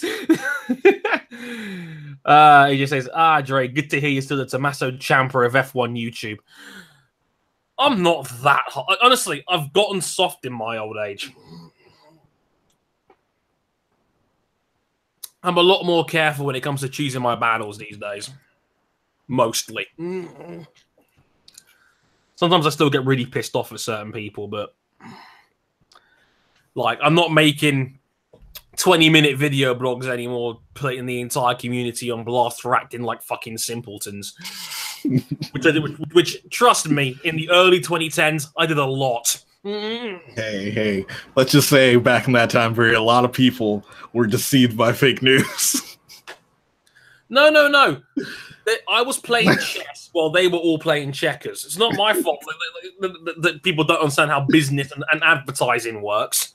I remember that. 2013, everybody lost their mind. Like, Game Riot got an early copy of F1 2013. That's so unfair. And I'm like, the man had 100,000 subscribers. Of course they're going to give him an early copy. How the times have changed. I say we're in the games now. They're in the games. Arava's in there now with the world's worst looking perm. It's fantastic.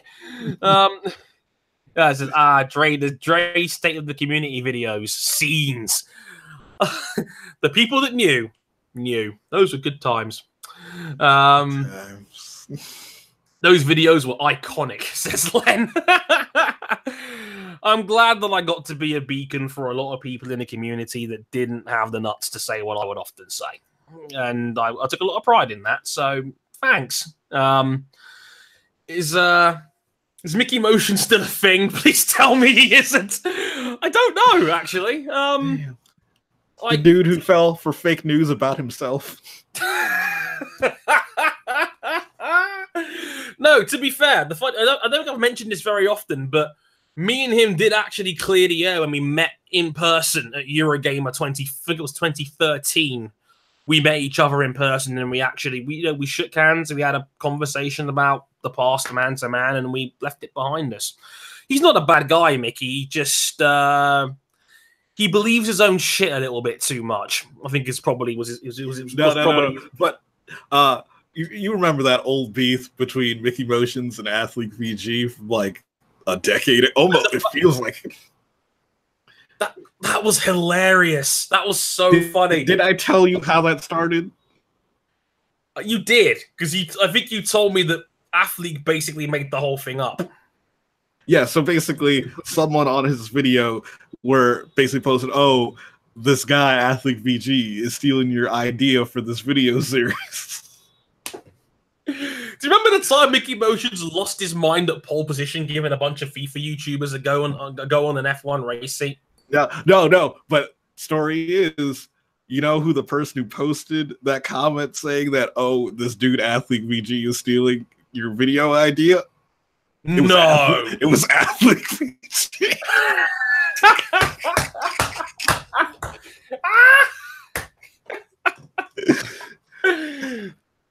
Athlete, you're a bastard. I love it. What a bastard. Oh my god. Oh my god. Those were the times, man. Those were the times. Oh, Vic says, at least we've moved on from the 2013 bunch of random people on Twitter perving over Amy the engineer in a banter stream, right? Right?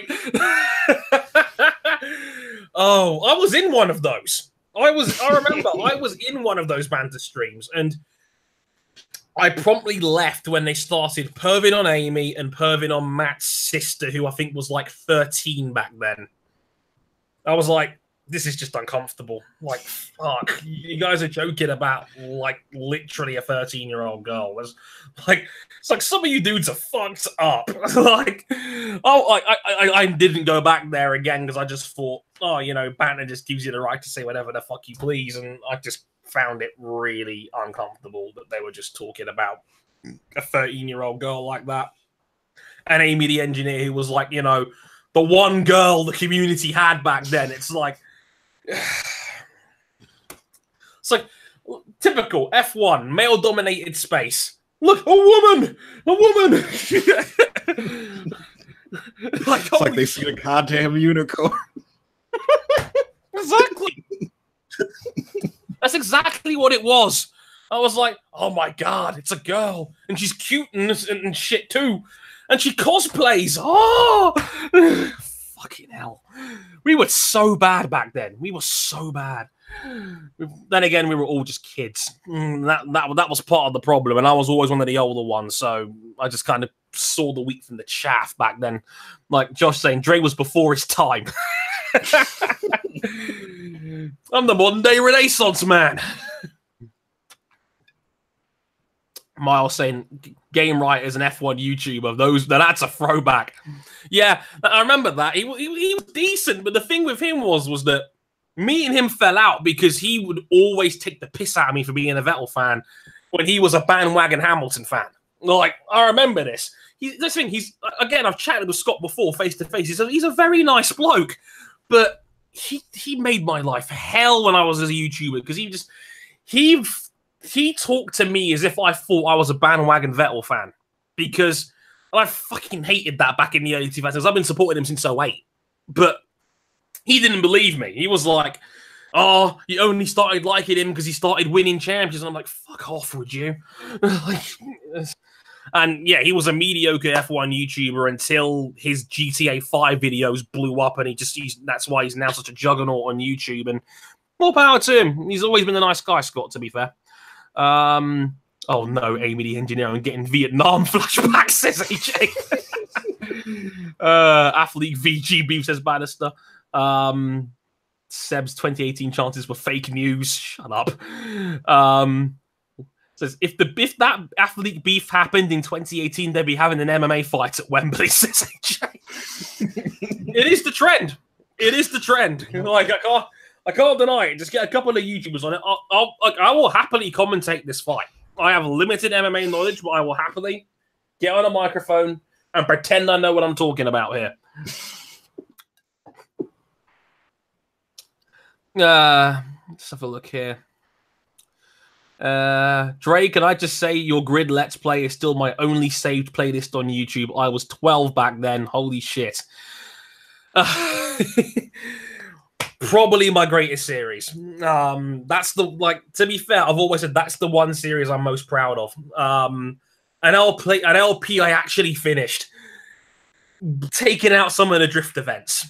But I did actually complete that one, and I used to watch it back, and I think it still holds up pretty well now, to be honest with you. I've watched it back, and I was genuinely very proud of that one, and I remember welling up when I made the last episode because I knew how well it had gone down, and good times, man, good times. There's still time for me in gaming videos just yet. It's nice to know that people still remember those sorts of things. I do love. I'm getting the comments here. Oh, good God, they forgot they did it. They started doing it to Matt's sister too. Mr. Days when Drake could stick on his flat cap and everything would be okay. Yeah, my God, I do miss those days. Me too. God, dear.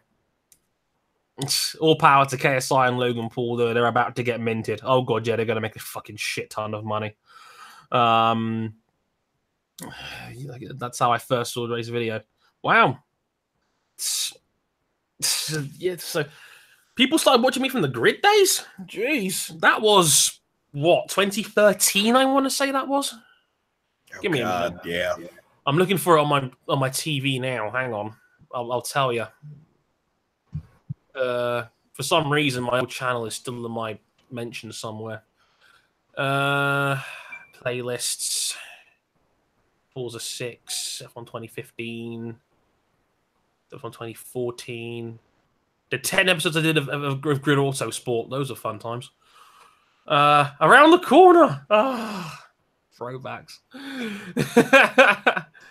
So GP 13. That was a good time. The first episode was, March 26th, 2013.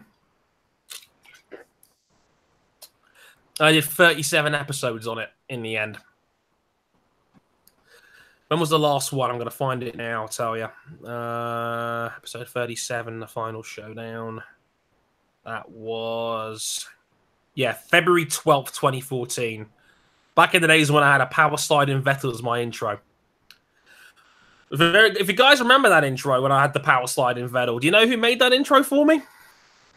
Some guy called Arav. Wonder what happened to him. Think he turned out all right, don't you think? I heard he's trapped in a video game. Yeah, with bad hair. Oh, man. 2013 that was when I first started that series. Let's have a look here. Drift events. That was... I remember the first Dre content I watched, it was the Grosjean race ban discussion video. Wow, that was a long time ago. Holy shit. That was 2012. Oh my God. Yeah. I feel old. I feel so old. Looking back, Grosjean shouldn't have been banned. Oh my God. Adam's saying, I'm trying to remember when I first started watching. Must have been 2015 or so because Downforce Radio. So I'm thinking F1 2015 or Dre TV episodes. That would make sense because that was, I think, 2015 when I first started doing Dre TV as like my opinion sort of F1 series. The first episodes, that was like a proper half an hour project. That was I really liked doing that. That was actually really fun putting that together. That was early 2014. And some episodes were almost 40 minutes long. That's how crazy it got. I really enjoyed doing that back then. Basically, it was a much longer version of what's now probably more relatable to Chris Cook's Unsafe Press Release series, which is pretty watchable. So, you know.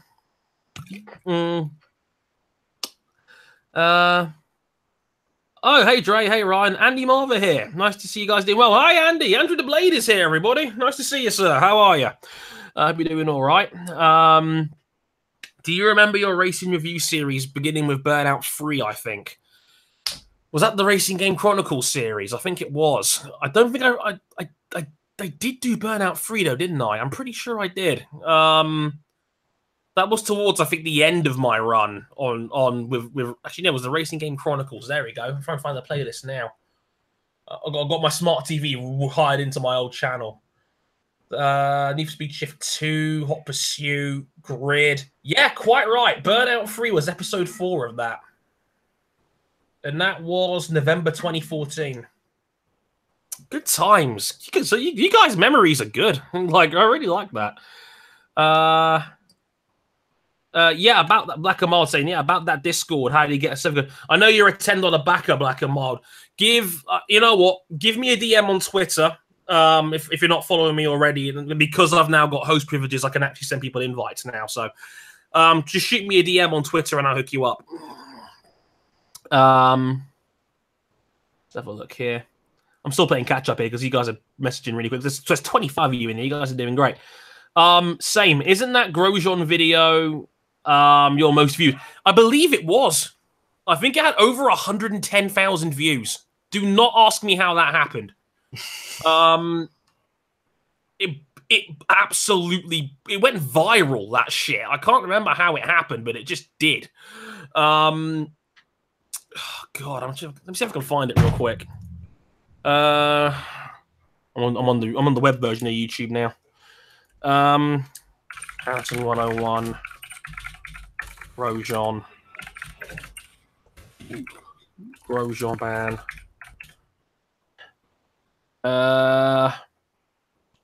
Yeah, as I got rid of the quite clickbaity thumbnail. I had 111,000 views. That was the most produced video I think I have made for my own channel. I think a couple of Race World TV ones did a bit more than that, but I got a whopping PayPal check for $11 that month. Well worth it. Yeah, oh my God, I've just searched Harrison 101, and the first result I saw was your last ever video, made the day after we had that meeting about M101. I forgot I semi-killed Dre's old channel. Sorry, guys. It's Adam. You did. You did, Adam. You really did. Jesus. Have a look here. Happy birthday, UPR. Yes, happy birthday, UPR. Indeed. Happy anniversary, sir. The first video of yours I watched, episode 1 of Dre Talk, something about Affleck and Mickey having an argument. I do remember that. A monster was born that day. Me talking about shit that wasn't motorsport related. What a concept. I think I started watching when you started the online racer series. Yeah, that was something I was very happy with. I was watching before this, probably around the F1 2012 season. Earliest clear memory was probably the GT6 series. No, that. Oh yeah, that. I still owe Scott Woodwiss a beer for this one because my old cohort Woodwiss gave me his extra copy on the PS3 at the time, and I never paid him back for it. Whoops. I still owe Scott a beer for that one. Which I may not be drinking. So, yeah, I still kind of owe Scott a beer for that one. But I do like the fact you mentioned the Senna episode because that's probably one of the top 3 best videos I've ever made. That was the most emotional I think I've been making a video outside of maybe my leaving one. I genuinely choked up commentating that video because seeing some of the old pictures of Senna was it's one of the best things that Polyphony's ever put in a GT game. I know 6 wasn't the most well received and the timing of it was awful, but yeah, it was a great video. I do remember that one. It was wonderful. Dre driving the prize. I remember my first ever Dre video. It was the Carmen Jordan rant, February 2015. Wow, yeah, that was a fun one. How do you solve a problem like Jordan? That was a Dre TV episode, I believe. Yeah.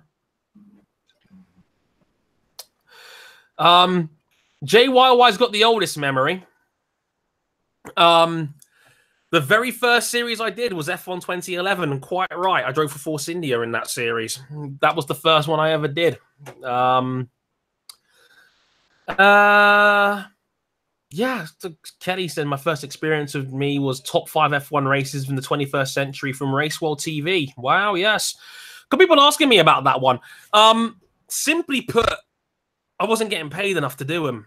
I just stopped because I was making literal pence per video on that, and they were asking for 2 a week. Like, oh my, yeah, God.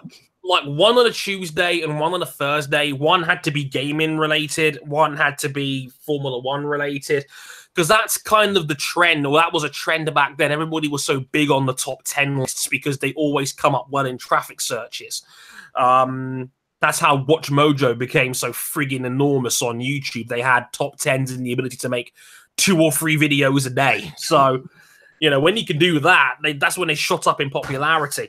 That was the big thing in 2015. And you know what? They were thinking about giving me other gigs and possibly full-time work on there, but it never worked out.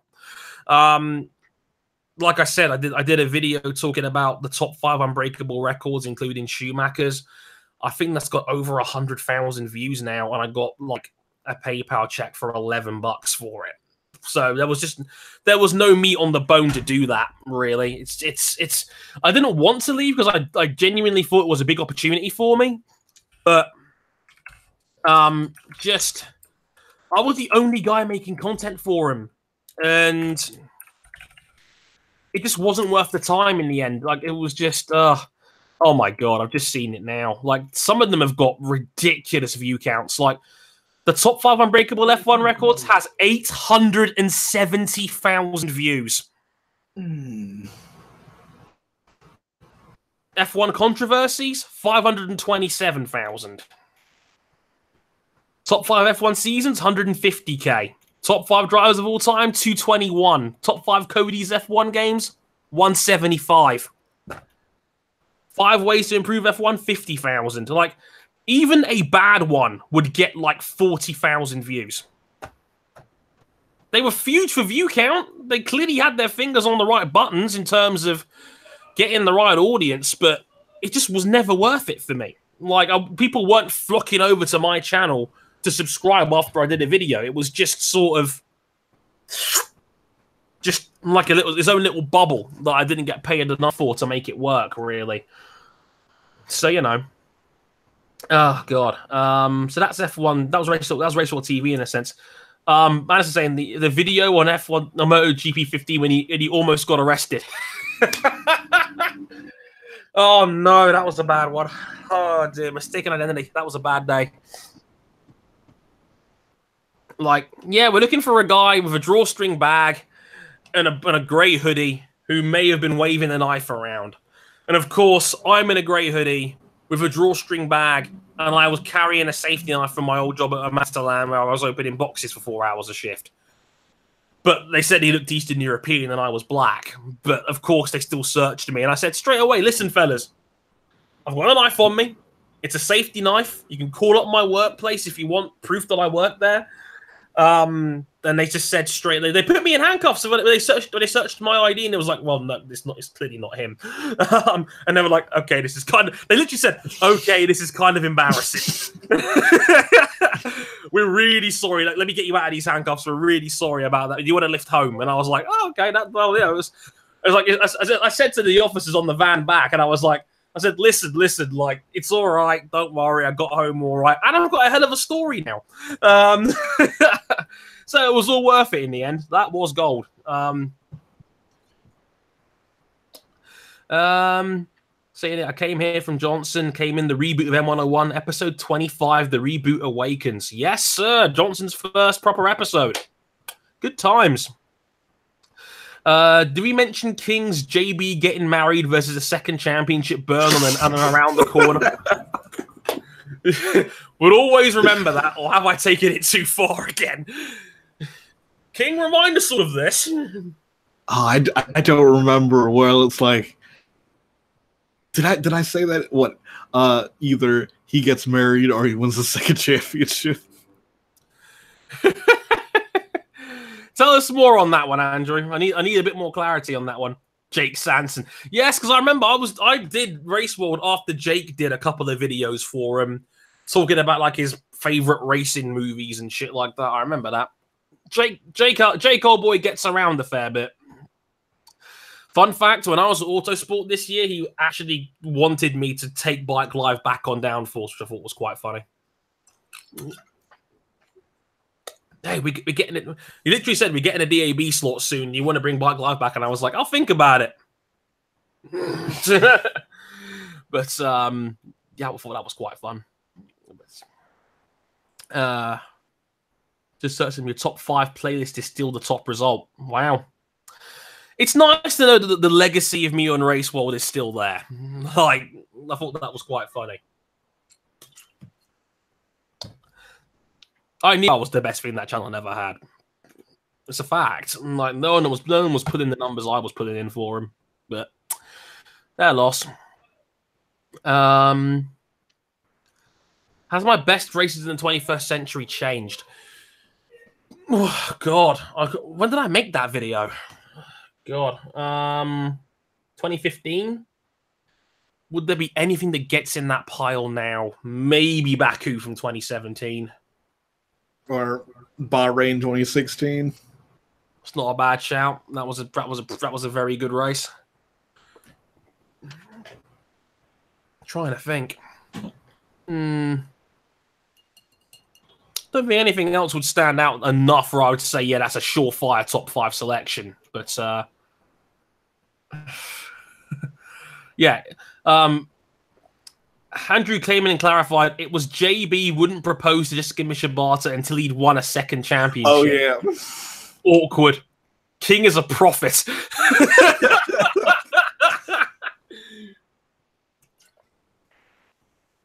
Good times. Good times. I do remember that now. Now it's been mentioned. Raiding Bike Live was another idea of mine. Wow, I ruined a lot of things for M101. Oops, says AJ. He did. I still have the original pitch he wrote for that a couple of months back, a couple of years ago when we first did it. That was January 2016 we first wrote that down. And a year and a half later, we did actually end up poaching Bike Live in the end. And now it's had 70 episodes on Motorsport 101 to go with the... I think we did like 95, 96 shows on Downforce. Let's just say we weren't happy with our producer at the time, and we weren't happy that we didn't get better billing for the quality of guests we were able to pull. Let's just say me and Lewis were both very upset that we were able to snag Danny Kent like literally 2 days after he won the world title in Moto 3. And it barely got plugged, and it got like 300 plays. I was not a happy bunny that week. I was vexed, to say the least. We had a legit world champion, like the first time a Brit had won any GP world title since Barry Sheen. We had Danny Kent on the network, and it did like 300 plays. I was pissed. I wanted to take my producer's head clean off that weekend. Like with a meat cleaver, like at that last episode of 24. It was just... Oh my God. And funny thing enough, I actually bumped into that producer at Autosport in January, and I didn't say a word to him. He said, "Hi, Dre," and I was like... And that was it. I didn't have anything to say to him. As the old phrase goes... If you've got nothing good to say, don't say anything at all. That's why we inevitably got Bike Live over in the end. Let's just say we weren't. By the time we got to our last year on the show, like, Jake, who was running Downforce, was just like, fuck it. Here's the keys, do what you like, basically. He just wasn't into bike racing because he wasn't into bike racing. He just let Lewis get on with it, basically, and... He was focusing more on the club racing scene, and we were just kind of kicked to the curb, really. It's one of those things. I love that Miles says Danny Kent. I remember when he was a thing. Don't we all? Danny Kent, world champion, goes to Moto... Like, had a chance to go to Pramac in MotoGP, do the Jack Miller, do the double class jump, and no, I'm just going to go to Moto 2 with Leopard and be completely mediocre, and he's never been the same guy since. Sigh. Dre, we've still got to watch that Stallone racing movie. No, we don't have to watch Driven Together, Zoe. Okay, no, we're not doing it. All right. Let's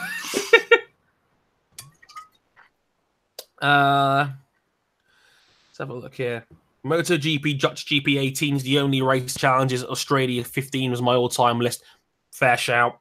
Assen was an unbelievably good bike race. 175 overtakes in a bike race.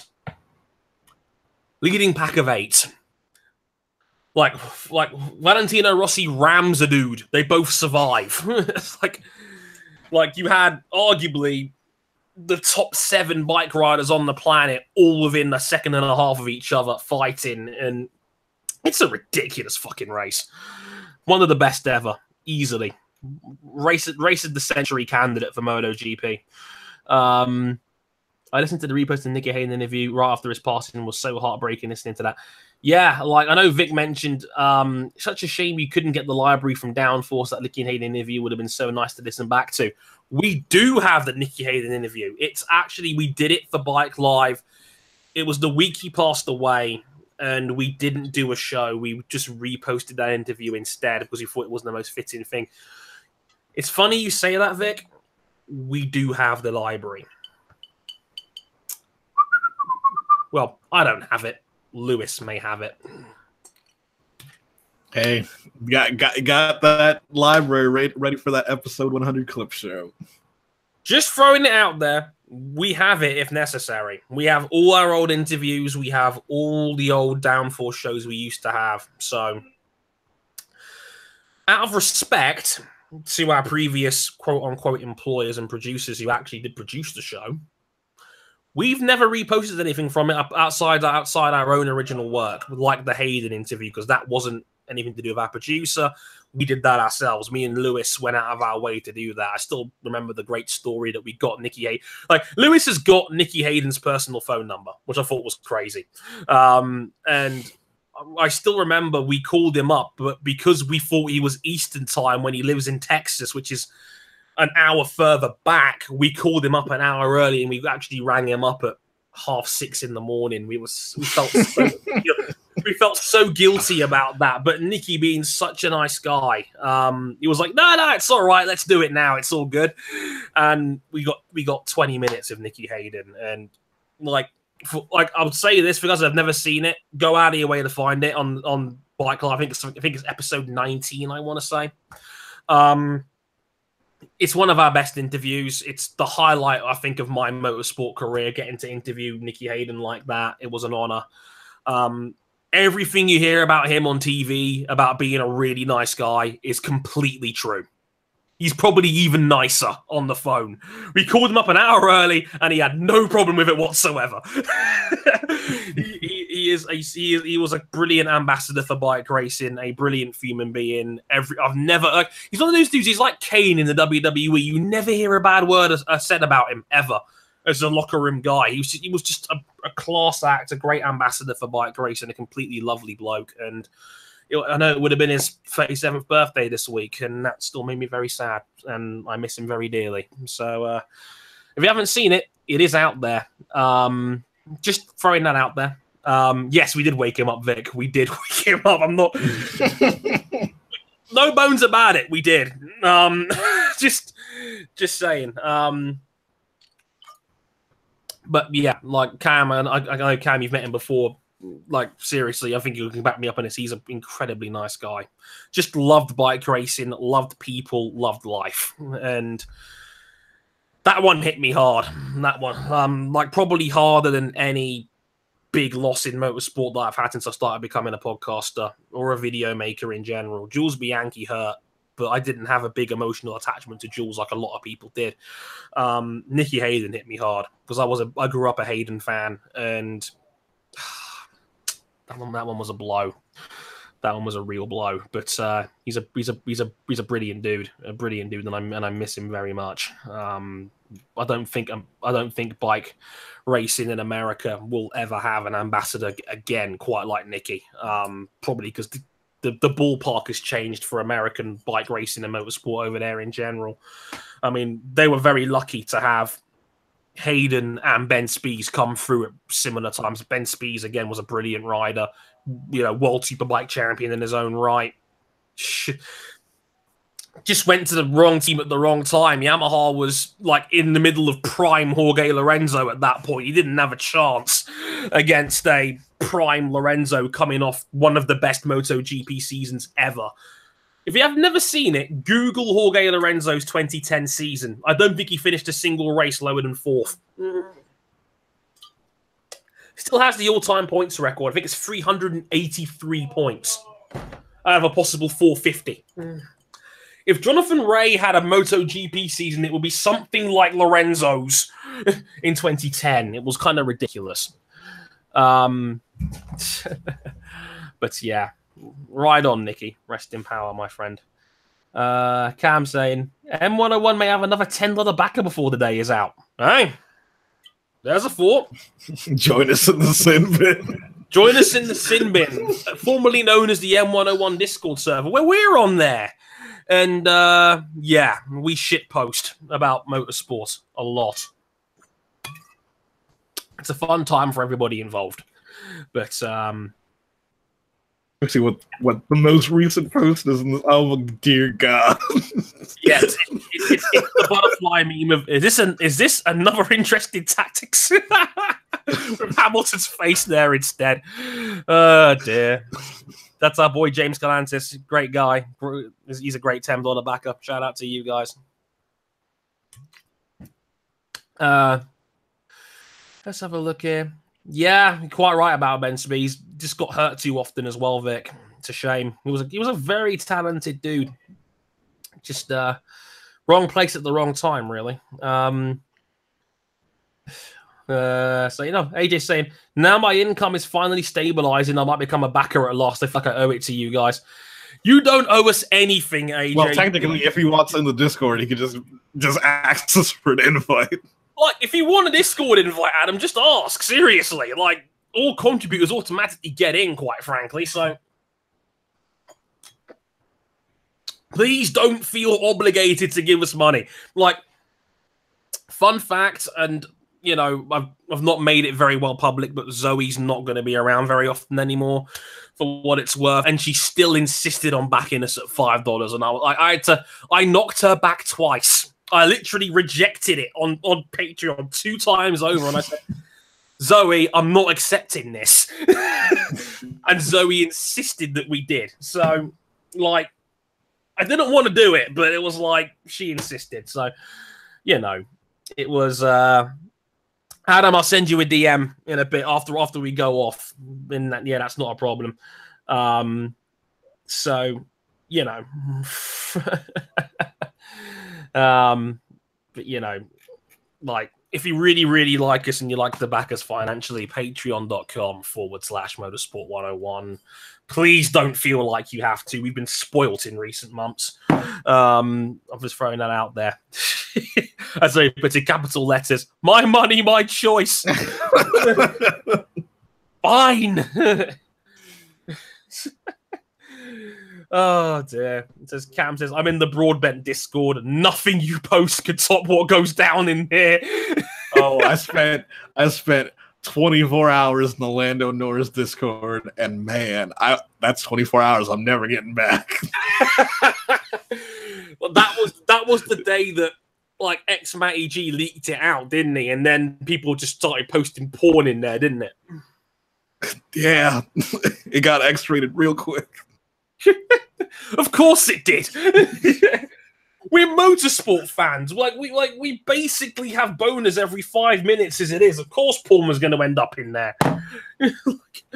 Oh, that was hilarious. Like, Matty leaked it out. And then everybody flooded the Discord, and there was some famous dudes in there. Like, I saw, like, didn't you say, like, Nick DeFries was in there, and Stas Straz was there. Yeah, now DeVries wasn't in there. I saw DeVries in person. Wow, that shit was crazy. Saying is like, did Amy the engineer end up in the Lando Norris Discord? I hope not. I hope not. She's not that bad, is she? Jesus. If she was, I didn't know she was into that sort of thing. Seeing him, like I'm saying, first video I saw from Dre was the Baku 2017. Oh, that one. The Dre brief video I did on that one. That one did about 5,000 views, if I'm not mistaken. That was a good one. I'm trying to find it now here on the smart TV, because why not?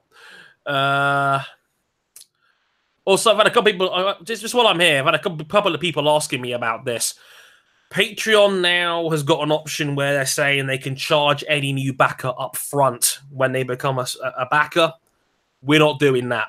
Like, I'm not going to take that option up. People's finances can change. I'm not fussed. Wait until the first of a month.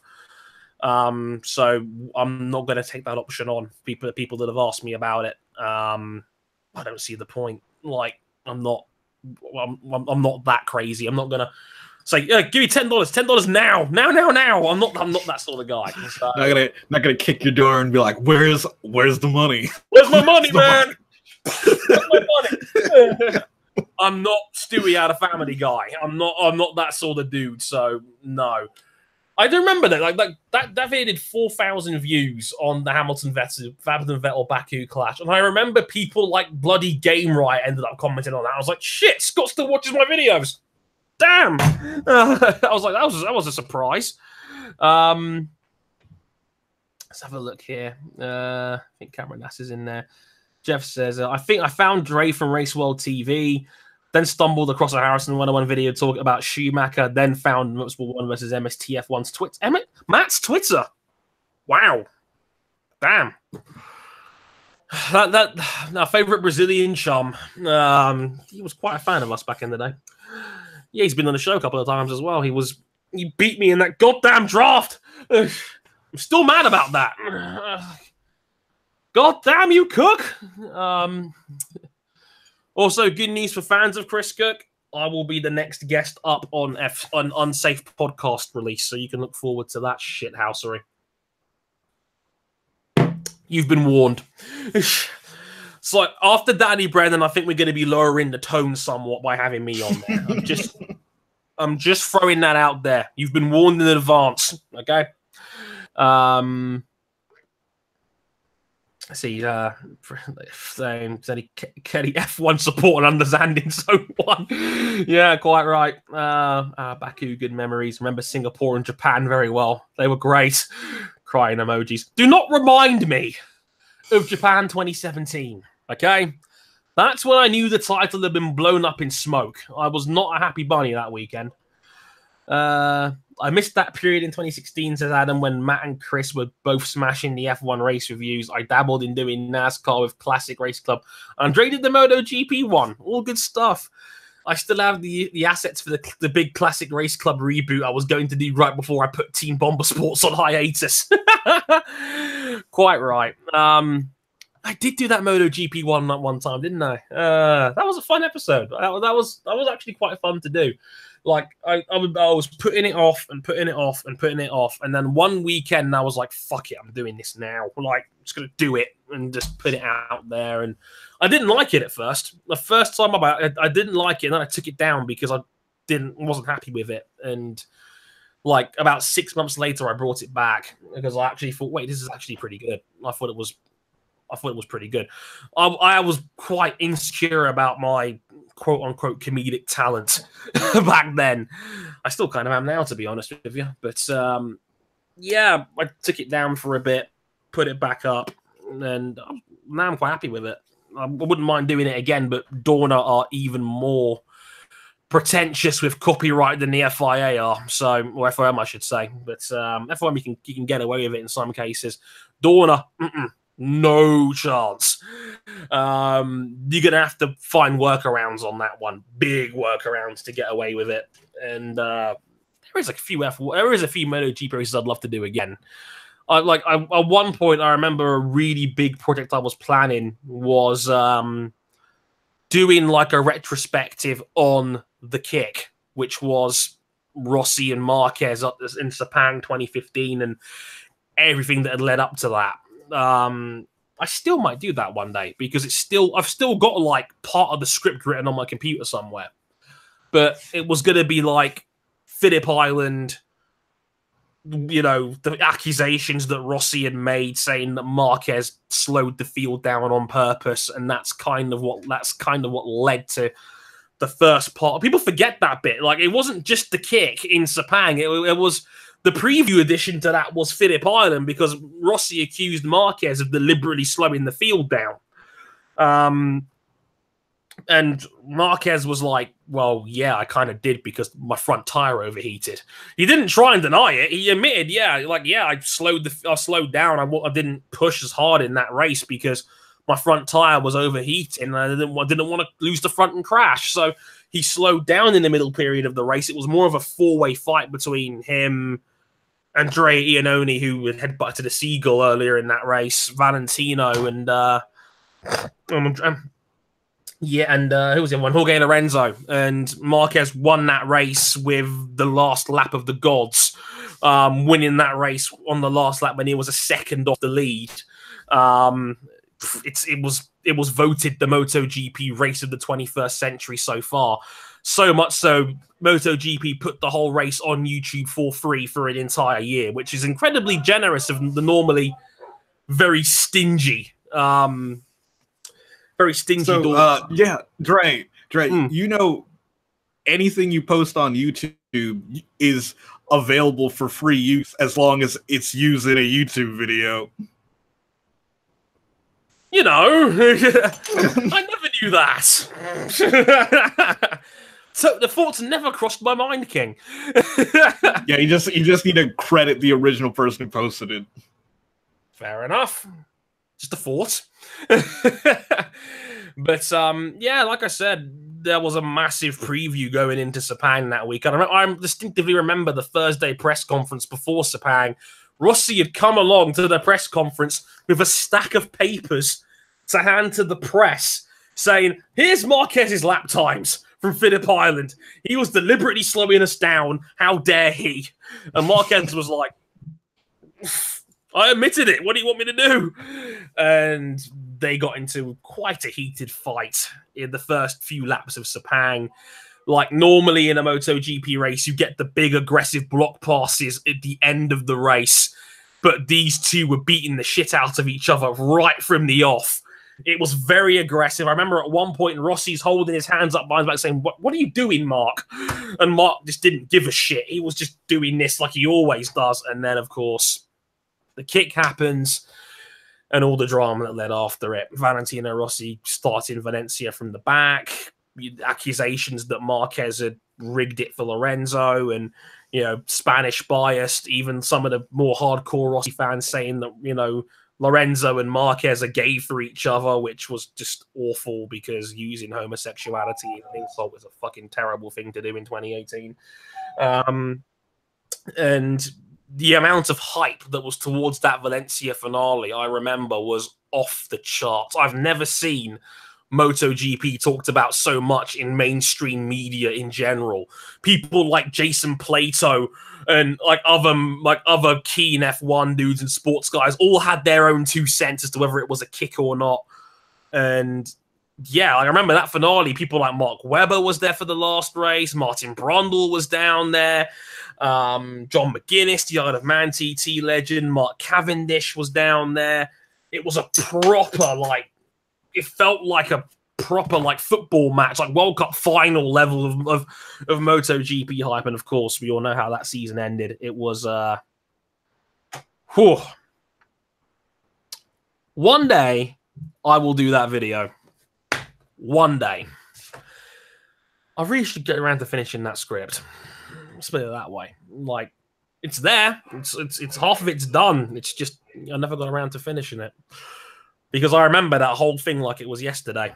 And the story of it, I think, is probably the most heated MotoGP's ever. Like, MotoGP was white hot going towards the end of 2015. And it's what happens when its greatest rider and prodigal son, you know, is colliding with the most talented rider the sport's ever seen. And I love that Cam in the chat says, Dre, why do you want to be killed by an army of Rossi fans breaking into your house? I have a metal baseball bat under my bed. I can defend myself. Dear.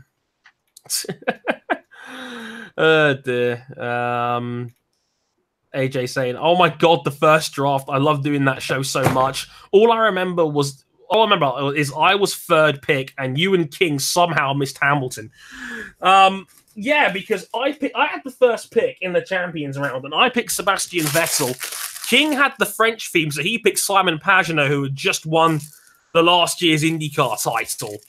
So you got third, and Hamilton had somehow dropped to 3, which would never happen in any other context. Yeah, I think if we use the rules for like our most recent draft, where it's actually based on performance, Hamilton would have always been the first pick. Yeah, no question. Like if we were doing it now, and it was just any driver available from the top, Hamilton would absolutely go first. And I have to admit, even I would struggle not to take Hamilton first. It is what it is. But King had a theme, and I was a homer. That's how Hamilton dropped to 3. It's like Michael Jordan all over again. He was a third pick, so. Kelly asking, any early BBC Sports Personality of the Year predictions? It's probably going to Harry Kane this year. Because winning the World Cup Golden Boot was a big deal, even if half of his goals were penalties or deflections. But goals are goals, right? Goals are goals. They all count. Yeah, last time I checked, Harry Kane was like 8-11 with the bookies as favourite to win it. Geraint Thomas might have a shot now he's won the Tour de France, but I'm not sure enough people care about cycling to get there. Chris Froome has been in contention for years and years and years, and I don't think he's ever finished higher than 5th. As I've always said on M101, people don't really care about cycling here. They pretend they do. I've always said it's like, yeah, Chris Froome probably should win it on achievement alone, but nobody votes for him. When it rolls to December, nobody votes for Chris Froome. It just doesn't happen. So it's probably going to Harry Kane because it's football and he was England's top scorer in the World Cup. Anthony Joshua might come back at some point, and if he's enough in recent memories, but I doubt it. Though I should mention, the last time someone had, the last time an English footballer had won a Sports Personality of the Year in a World Cup year, I have to go all the way back to 1998 when Michael Owen won. Yeah, Michael Owen, because he had that miracle goal against Argentina. Last World Cup year, Lewis Hamilton won. Yeah, it was 2014, wasn't it? Yep. I remember we did a whole episode of the podcast around that, didn't we? Yeah. Because there was the quite famous tax debate battle between him and Rory McIlroy. It's like, all the golfers were like, Hamilton doesn't pay his taxes. And I was like, your man's lives in Miami half the year. Like, come on now. He does it for training purposes, Dre. Training. That's what all the golf dudes were saying. Come back to England and pay your taxes, bro. Etc. But, yeah, I always like analysing those things. It's like, because I know Mo Farah won it last year, and that felt like Leonardo DiCaprio when he finally won the Oscar for The Revenant. It was like we owed you one. It's like, okay, Mo, nothing else really happened in 17. We don't really care about Joshua all that much. Yeah, you can finally have it, Mo. Even though the Olympics was you only got 1 gold medal and 1 silver. And, he had all those accusations about drugs and shit. But Farah still won it in 17. And we were all just like, ooh. No, I was surprised that Jonathan Ray finished second. That was awesome. Jonathan Ray was second, and he was only 9,000 votes off winning the whole thing. I was like, come on, Johnny. we were all the... Looking back, I got the numbers up. It was closer than that. It was 3,000 votes. Jonathan Ray almost stole it. Oh, I was so frustrated. Clearly, all of Northern Ireland had gotten behind him, because I know, they swear by bike racing in Northern, not so much here, but Northern Ireland, they swear by that shit. Especially all the road races that are up there in Ulster, and Ulster is bike city up there in Northern Ireland, and Jonathan's from Ulster, so he was always going to get a shit ton of votes. I thought, okay, if Johnny gets in the top 3, that would be awesome. But second and nearly winning it, that was amazing. He got 20,000 more votes than Lewis Hamilton. People were down on Lewis.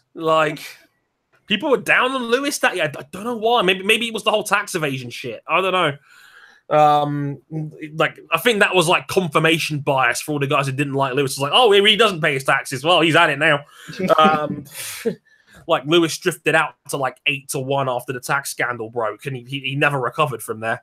But yeah, I forgot Jonathan Ray was second that year. That was so cool. And he brought his bike to the stage and everything when he was wearing a suit. That was some badass shit. It's like Len saying, I still can't believe Mark Cavendish won it that one year. It was a slow year, Len. Somebody had to win it. Yeah, 2011 was a meh year. That was a slow year. We had to give it to somebody. Why not just give it to Cavendish? He'd won a few sprints here and there. You know, it helps. Mo Farah won it last year because people realised he hadn't won one before.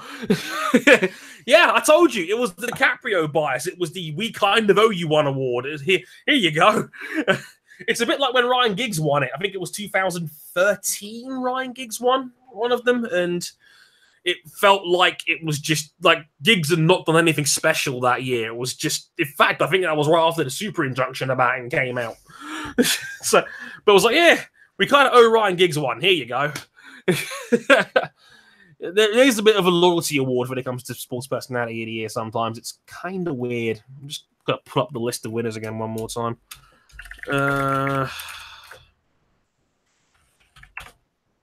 I'd like to see Lizzie Arnold win it personally, but I don't think it's going to happen. I don't think enough people care about the Winter Olympics, unfortunately. No. Because the thing is, like, I remember watching it on Twitter. We all went ape shit for Lizzie Arnold. I guarantee you, right? If Lizzie Arnold had done that during the Summer Games, defending an Olympic title, she'd have been damed by now. Guaranteed. We don't care about the Winter Olympics. Even though I think like a lot of people kind of discount it because all the Russians were banned. That's their problem. Yeah, I remember that. Giggs won it in 2009. That's the one. Jenson Button was second that year. It was not as bad as the year after when Tony McCoy won it, and then Phil Taylor of darts was second. That really was a down year. Oh dear. But yeah. Like giving it a discount because the Russians weren't there. The Russians had a state-sponsored drug program. Like fuck that shit. We ain't here for this. Like I won't remember. I just like you know what the problem was.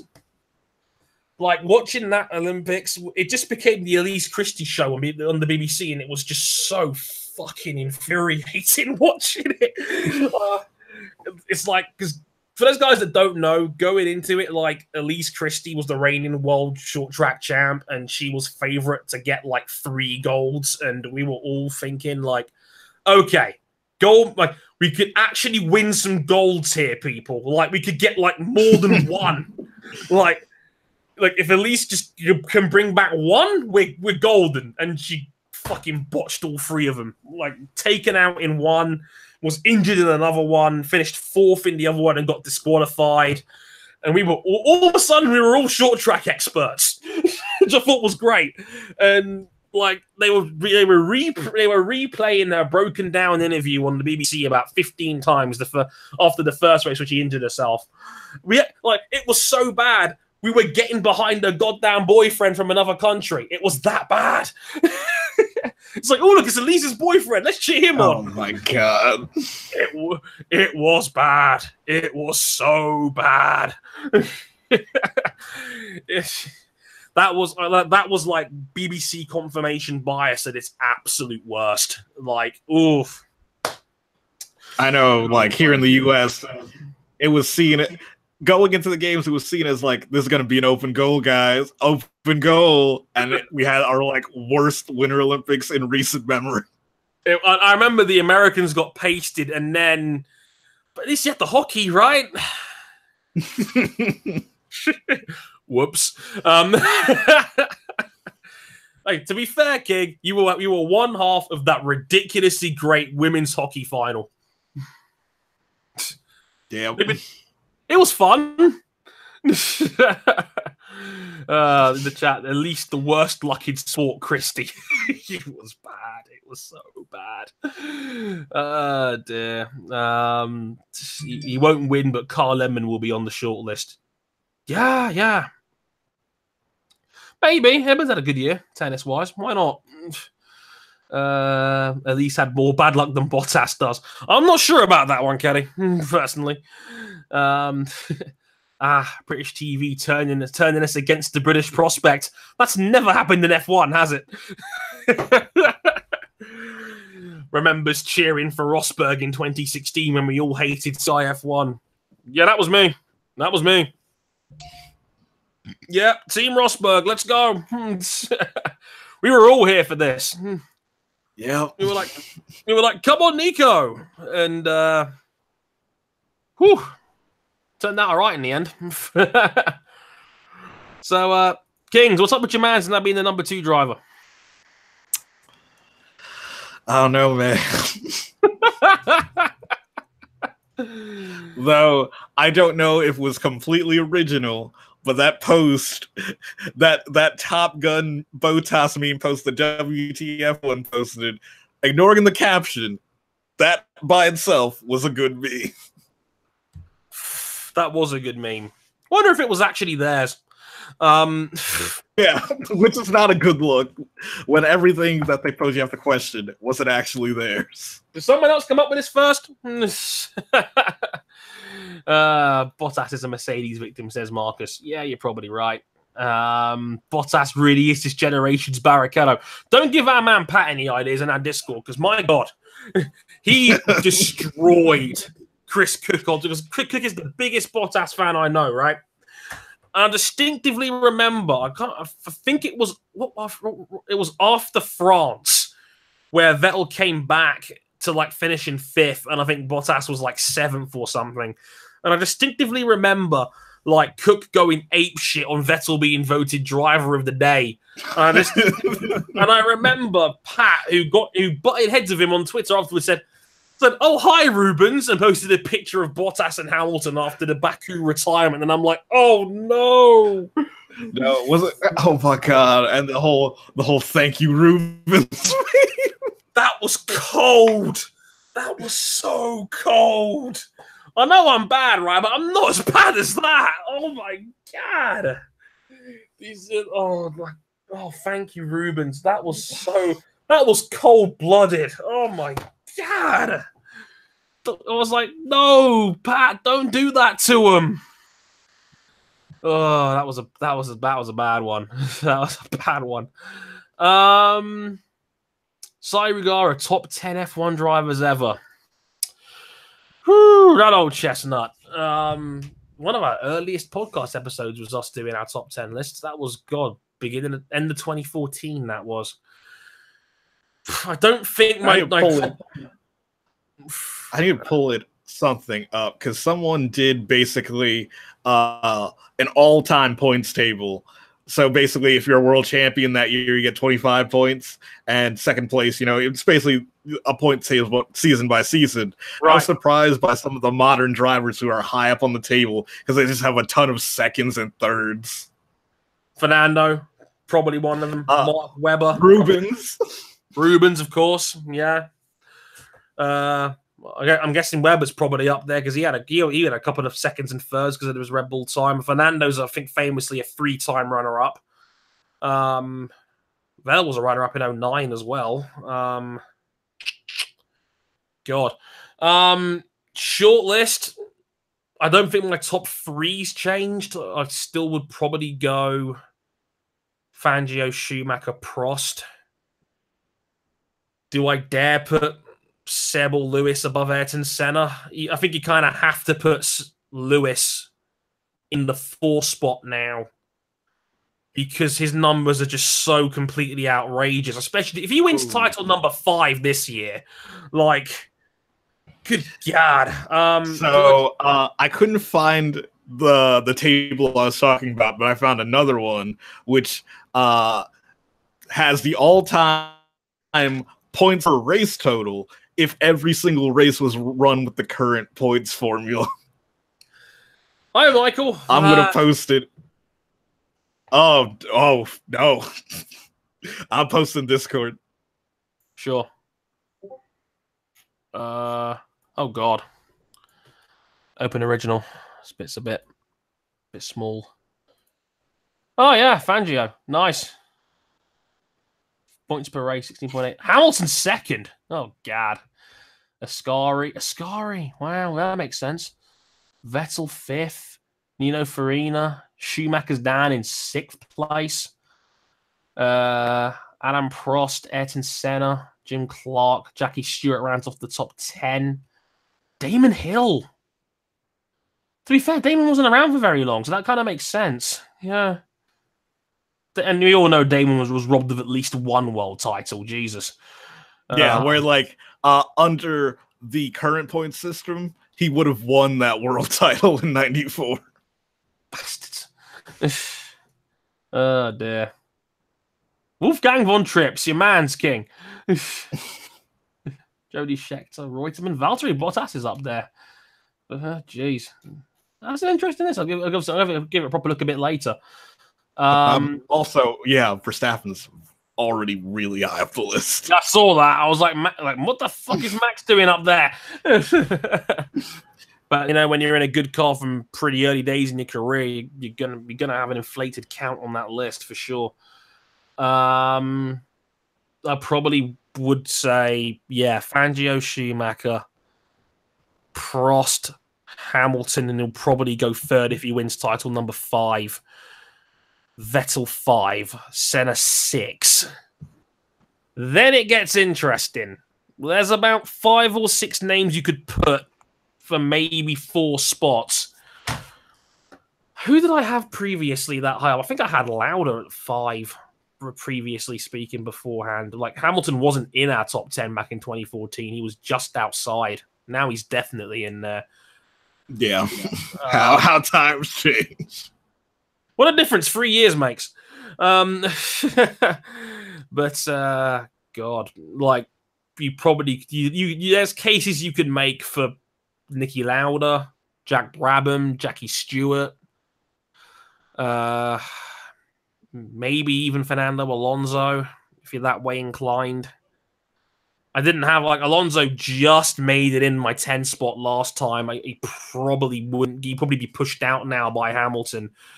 But he's borderline in there. I had Mansell hovering around that sort of area as well, because Mansell probably should have had more than one world title, and he was a ridiculously talented dude. You know, so something like that. I have to give it a bit more force, otherwise I'll be here till midnight. I don't really want that. Found the one I was talking about, but it's like massive. Like, you thought the font on this one ended up being small. I have to zoom in a lot. Oh, Jesus Christ. King, come on, man. You trying to strain my eyes here? It's fucking enormous. Yeah, Schumacher is tops. Yeah, Schumacher, Prost, Hamilton 3rd, Vettel 4th, Fernando Alonso 5th. Wow. Kimi 6th. Jesus. Ayrton 7th, Fangio 8th, PK. Nelson PK is 9th. God damn. Forget he won 3 titles and finished second twice. Flat track bully Nelson PK, unfortunately.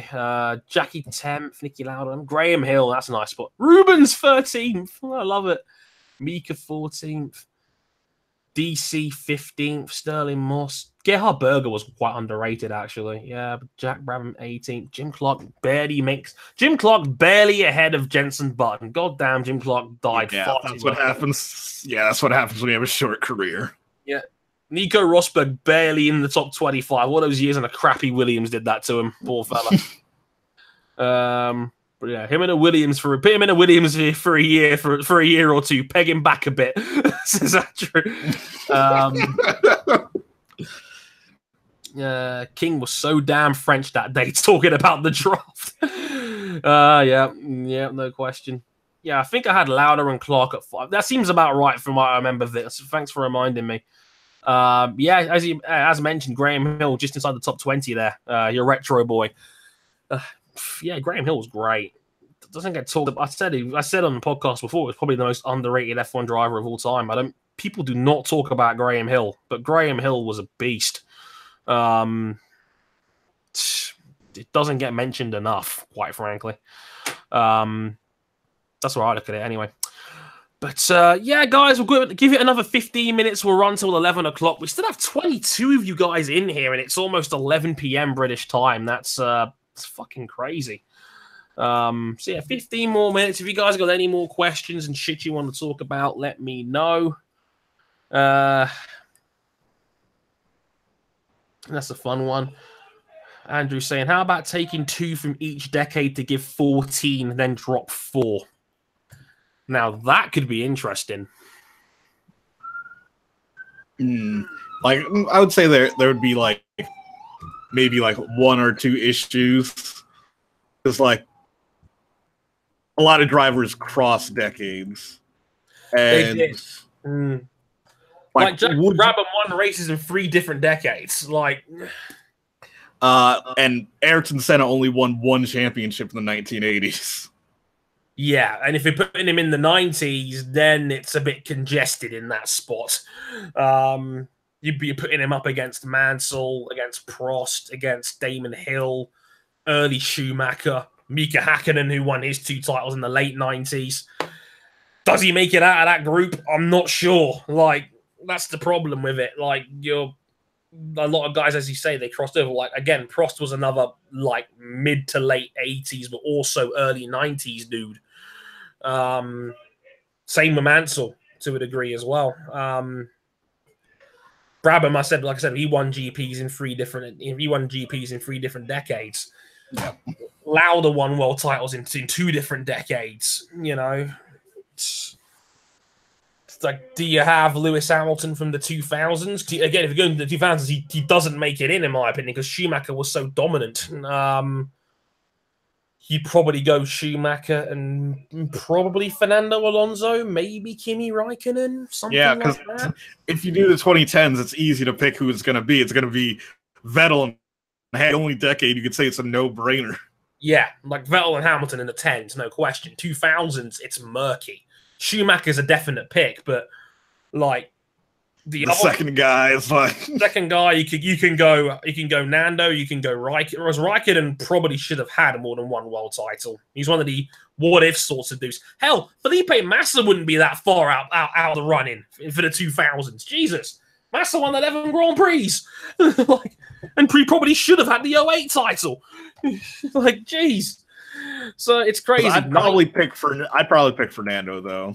Yeah, I probably would too. Like, Nando was pretty darn good from like 2003 through to 2008, I would say. Like, Nando was really good. Even when he returned to Renault, and Renault was a bit shit second time round. But we don't speak of the second Renault run. See size list right here. See you, Henry. Thanks for watching, man. Fangio, Senna, Senna second. I can't get there, my man. Schumacher third, Clark fourth, Prost, Stewart, Alonso, Vettel at 10. You are dismissed. Cancelled. Like, any list with Vettel that low is cancelled. I'm sorry. Like the lowest I think you can put Seb is 6th at this point. Yeah, because he's won 4 world championships. Like, jeez. Like, anything less than 6, I think, is egregious. Okay, enough of this serious F1 driver debate. Back to the YouTube hot takes. As great as a driver Ayrton Senna was, where like in a 10-year career, he won all 3 of his world championships in a 4-year period. Yeah, didn't help. He was literally like a flash of brilliance. Then it was gone because McLaren went downhill. He got on he got on the Williams bandwagon after it already collapsed. Yeah, and well, we all know how that story ended. Sigh.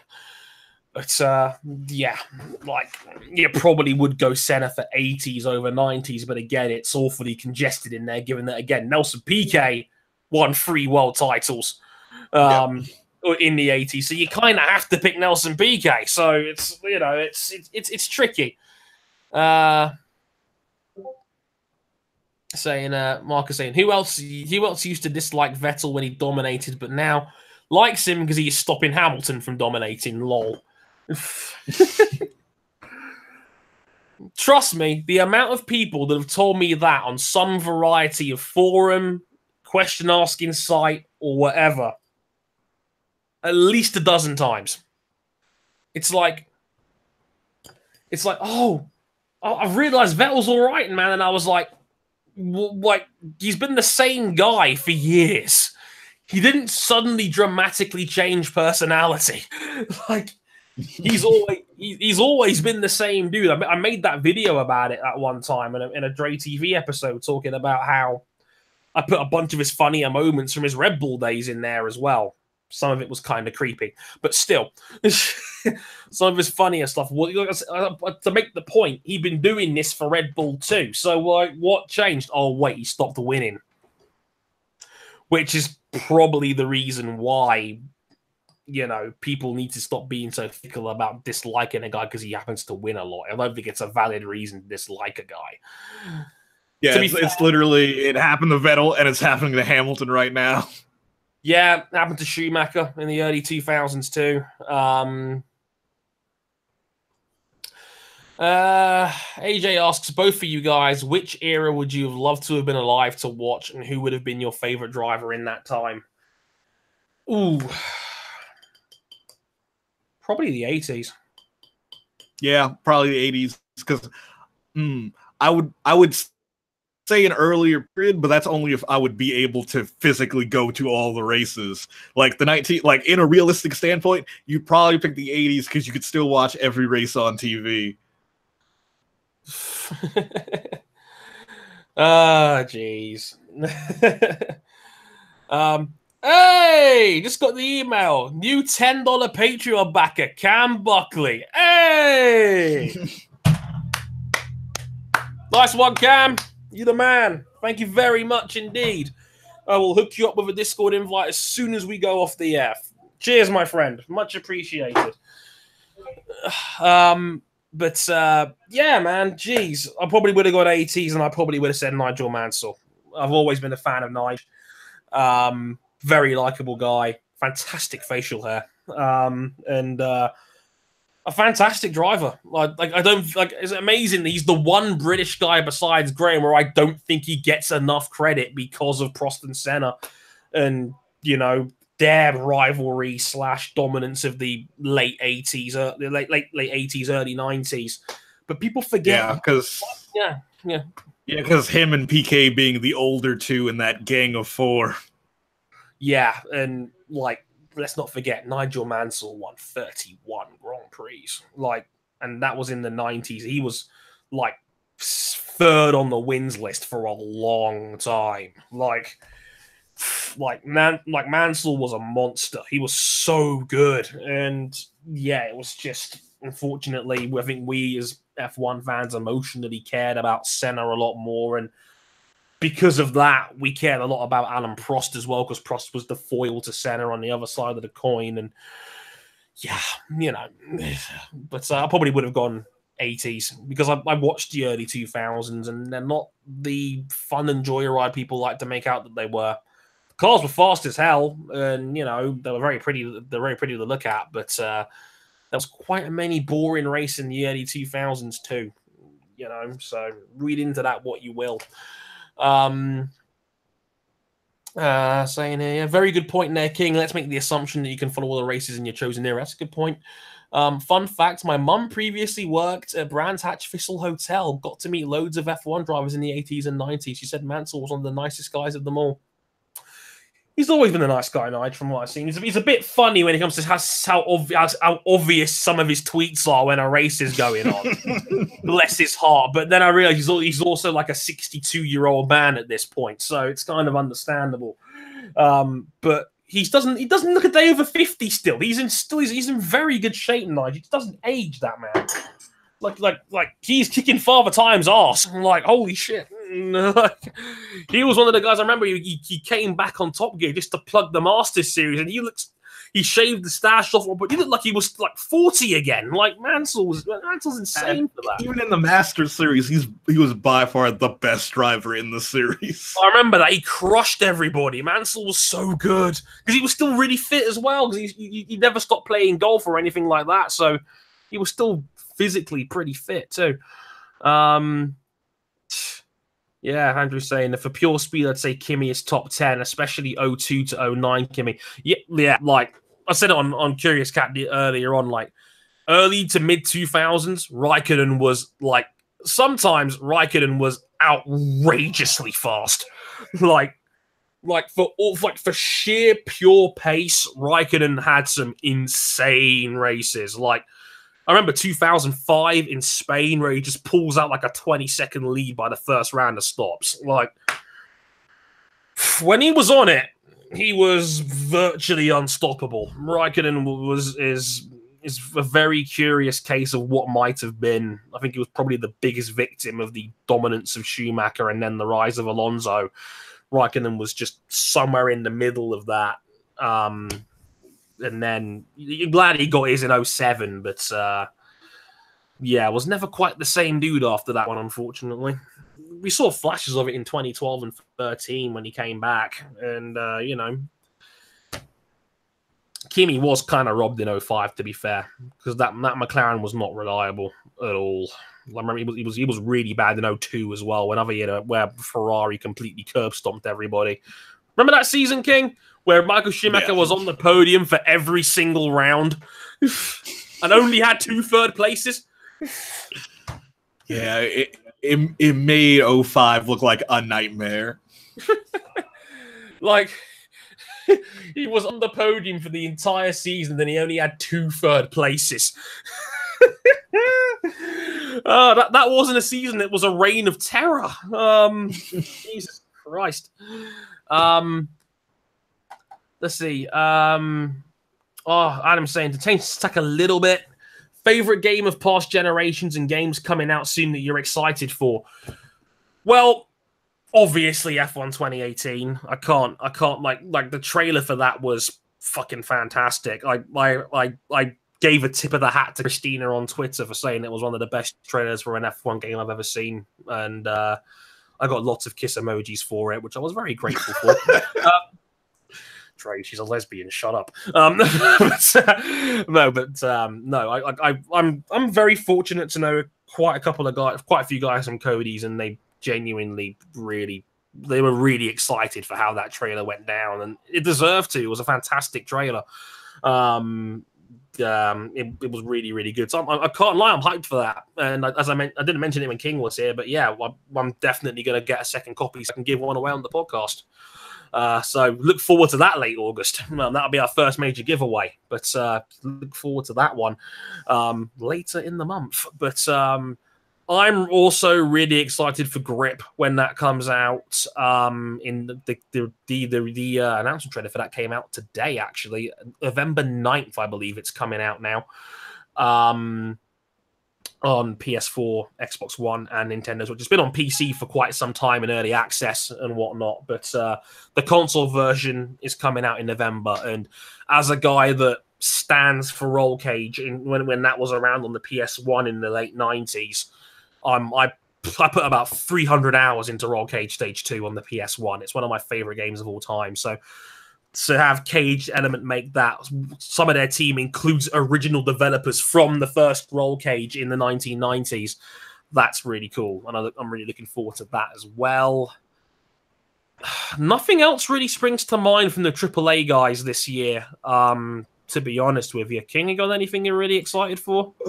I'd probably say Forza, the new Forza Horizon game. Yeah, Horizon 4's not a bad shout. I didn't even mention this Ride 3 as well coming out in the autumn, because I like the Ride games more than the MotoGP games for Milestone these days. Like Ride 2 was genuinely very good. So we have them on the Unreal 4 engine, hopefully at 60 frames. Maybe, fingers crossed, because MotoGP 18 isn't. That was a bit disappointing for me. But hopefully Ride 3 is like the best of both worlds there, because I've really enjoyed the ride series so far for me as well, so that's another one I'm looking forward to. I don't play out much outside of racing, so I'm not buying FIFA anymore because they're just fucking wastes of time and money. There's not a lot of franchises I actually buy games for now these days, so I'll have to wait and see. I haven't played the preview build. I can tell you the hype is warranted. Really looking forward to it. It builds on 2017 in all the best ways. Yeah, Arab's coverage has been really good for it as well. I'm fucking pissed off that Johnson got to go to that press event.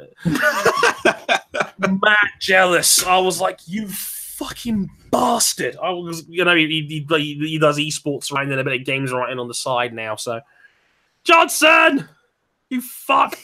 18 was a letdown for me for sure. Doom Eternal. That's a good shout, Cameron. The original Doom is mad underrated. When they rebooted that was a really fun game. My brother's got it on his PS4. Really great game. So Doom Eternal is going to be sick, most likely. Another off-topic question from Len saying, how have you found Brooklyn Nine-Nine? It's great. It is fantastic. I am really bad with TV watching. In general, I'd never get around to it. I'm always... like, YouTube is my first port of call, and then it's everything else. And I'm up to like episode 15 of season 1 now, and it is so enjoyable. I really enjoy it, and I've got a stupidly massive crush on Amy Santiago, and it's terrible. It's not going to go away anytime soon. It's bad. And it doesn't help that one of my best friends looks exactly like Stephanie Beatrix. It's ridiculous. It's one of those things I have to show you one day, King. But yeah, she looks just like her. It's ridiculous, and it's not helpful. But it's really funny. I very much enjoyed it. It's a perfect cast. It's funny as hell, and yeah, it's on my to-do list. I'm going through that. I'm going through BoJack Horseman a little bit as well because the girl I'm dating right now has recommended I go through that, and I'm doing the best I can. I'm trying to find time where I can, but it's been a blast so far. I've been going through Black Mirror as well, and now I feel fucking miserable. But Charlie Brooker is just that good. Sometimes he over-eggs the pudding just a little bit, but on the whole, Brooker is fantastic at pretty much everything he puts his hand to at this point. Kingdom Hearts 3, yeah, that's not a bad shout, Kelly. We're into that sort of thing. A lot of guys are hyped for Doom Eternal in the chat, which is not surprising because I know the first Doom reboot was awesome. So like a genuinely excellent single player first person shooter. Who'd have thought it? But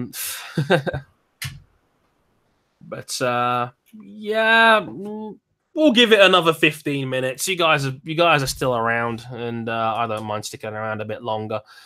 So it was good shit. I've really enjoyed this tonight. Actually, one of the best ones I've had for a while. Joe's like, you're still going? I've been gone for like 2 hours. What are you running on? Coke. Lots of Coke. That's what I've been running on. Not the powdered kind. Thank God. Cam saying also Final Fantasy VII Remake when that comes out for the PlayStation 9. That's a good point. Rumors just going around that there's going to be another Def Jam game. So if that's true, I'm so buying that. The Def Jam games were hilarious. I used to have, was it Def Jam Vendetta on the PS2? I think it was. That was a great game. That was so many fun times sitting around the PlayStation and. Oh damn, he was right. Yeah, Def Jam Records just teased the sequel. Oh my god! You're gonna kick him, and then you're gonna go, and then the whole house just explodes. It's fantastic. Oh god. Let me post it. Actually, you should be like it's like at Def Jam on Twitter. It's their most recent post. Let's have a look on Twitter real quick. Like, you can't be serious.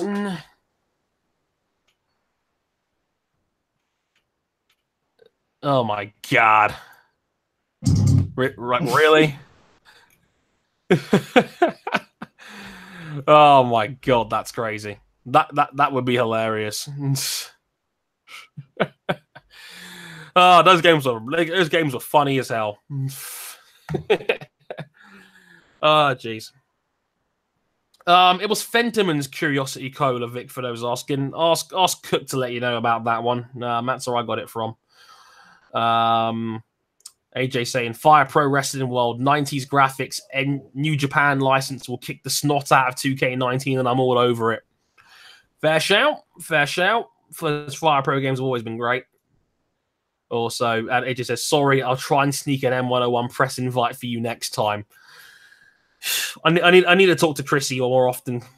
I don't. She's super generous. I can't do that. I'm too guilty. So I'm saying also, while I'm not a huge fan of Project Cars 2, the Le Mans DLC is the single best DLC in racing game history. Yeah, I know Jimmer really loved that DLC from what I remember him saying on YouTube, so that makes a lot of sense. Let's have a look here. Anyone else a cricket fan? Been enjoying the Super League a lot? Not me. It says Evan in capital letters. I'm sorry, but Snoop Dogg doing triple backflips is always funny to me. Yeah, yes it is. Dear. FIFA 19. I can't get there with FIFA anymore, man. I just can't do it. Like, FIFA is so far up the rectum of Ultimate Team now, I just can't get into it anymore because I just don't want to play online all the fucking time. I have a brother that was well into Foot Champs and well into playing online, and it made him miserable. Trying to get into the weekend league every single week. And he's an above average FIFA player, but oh dear. Yeah, like Len says, I managed to get Virat Kohli Twitter on my side earlier today. Didn't even know that was a thing. Virat Kohli is a hive mind. Trust me. Very much agreed. Why even play FIFA when you have Mario Strikers on the Wii? Because that game was hard as hell. I used to have a Nintendo Wii, and that game was fucking hard. Once you got past the first cup, that game was broken. No. Although I also openly admit I now spend way too much time playing the Formula One trading card game app on my phone. It's a problem. I need rehab for that shit. It is an issue. I checked the other day. I'm like top 60 in the world now. It is a problem. It is a problem. I'm actually chatting to the devs on Reddit half the time now. It's ridiculous. I've become one of the experienced, knowledgeable ones, King. It's crazy. Yeah. Don't be like me, people. Don't be like me. It's not worth it. I have a problem. I have a problem when I'm breaking out Excel spreadsheets trying to work out the best combination of cards. I've become the person that I would normally mock on Twitter. It's not good. Don't be like me. Also, Mario and Sonic at the Olympic Winter Games. Good shit, man. Mario's games were always great. They were great. I had a couple on the Wii. They were fun. Again, because it was a trend, I spent way too much time on the Wii playing Pokemon Battle Revolution because it was basically just like playing on the DS, but like with better looking graphics and stuff. There's actually still a couple of YouTube videos, if you really dig deep, of other people playing me online on that game. If you're willing to dig off, if you're willing to dig it up enough, definitely a thought. Yeah, playing Pokemon Go a lot. I missed the Pokemon Go wagon. I never got into that wagon, believe it or not. Like, I did it for like a day, didn't like it, deleted the app, just moved on. But I do remember that it was really nice to see that, like, the first week that game went out, everybody got along and was helping each other out. The world seemed like it was going to save itself via the medium of catching a Charizard in the park. What happened? it all went to shit. Quite quickly. F1 TCG, the race car nerds equivalent is whatever Maradona was on at the World Cup. Crack. Lots of crack. Grand Prix rock and racing. Oh no, someone's been watching Matt G's YouTube again. Oh dear. No, not gonna lie, if Codemasters wanted to make a sequel to F1 Race Stars, I'd be 100% on board for it. Me, I'm here. That game was fun, but it was just hard as hell. Like, yeah, you play that game at 3000 CC, you're not winning shit. No. Like you playing that at the 150, which was basically the same as like Mario Kart's 150. That game was impossible to win. I even remember chatting to Lee Williams. He used to work for Cody's at the time when I was there for the Grid Autosport beta test. I distinctively remember him saying, "Yeah, we made that game way too hard." he admitted they made it too hard. It was hard as hell. And I said, "Yeah, it was broke. It was a great game, but it was so hard. It didn't make you want to play it anymore." Does anyone remember the free F1 racing game given away with Kellogg's cereal in the mid-2000s? No licenses, but I think 2 actual tracks, and I swear it was pretty good. Kellogg's did that, didn't they? I remember that. It was pretty good as it goes. Can't remember the name of it, but I do know what you're talking about, Johnson, for sure. And also, I do agree, X-Matt AG's greatest moments probably were playing that game on YouTube. That and the YouTuber Championship, of course. I do openly admit watching that. It was funny as hell. And its hairpin time was engraved on my head for quite some time.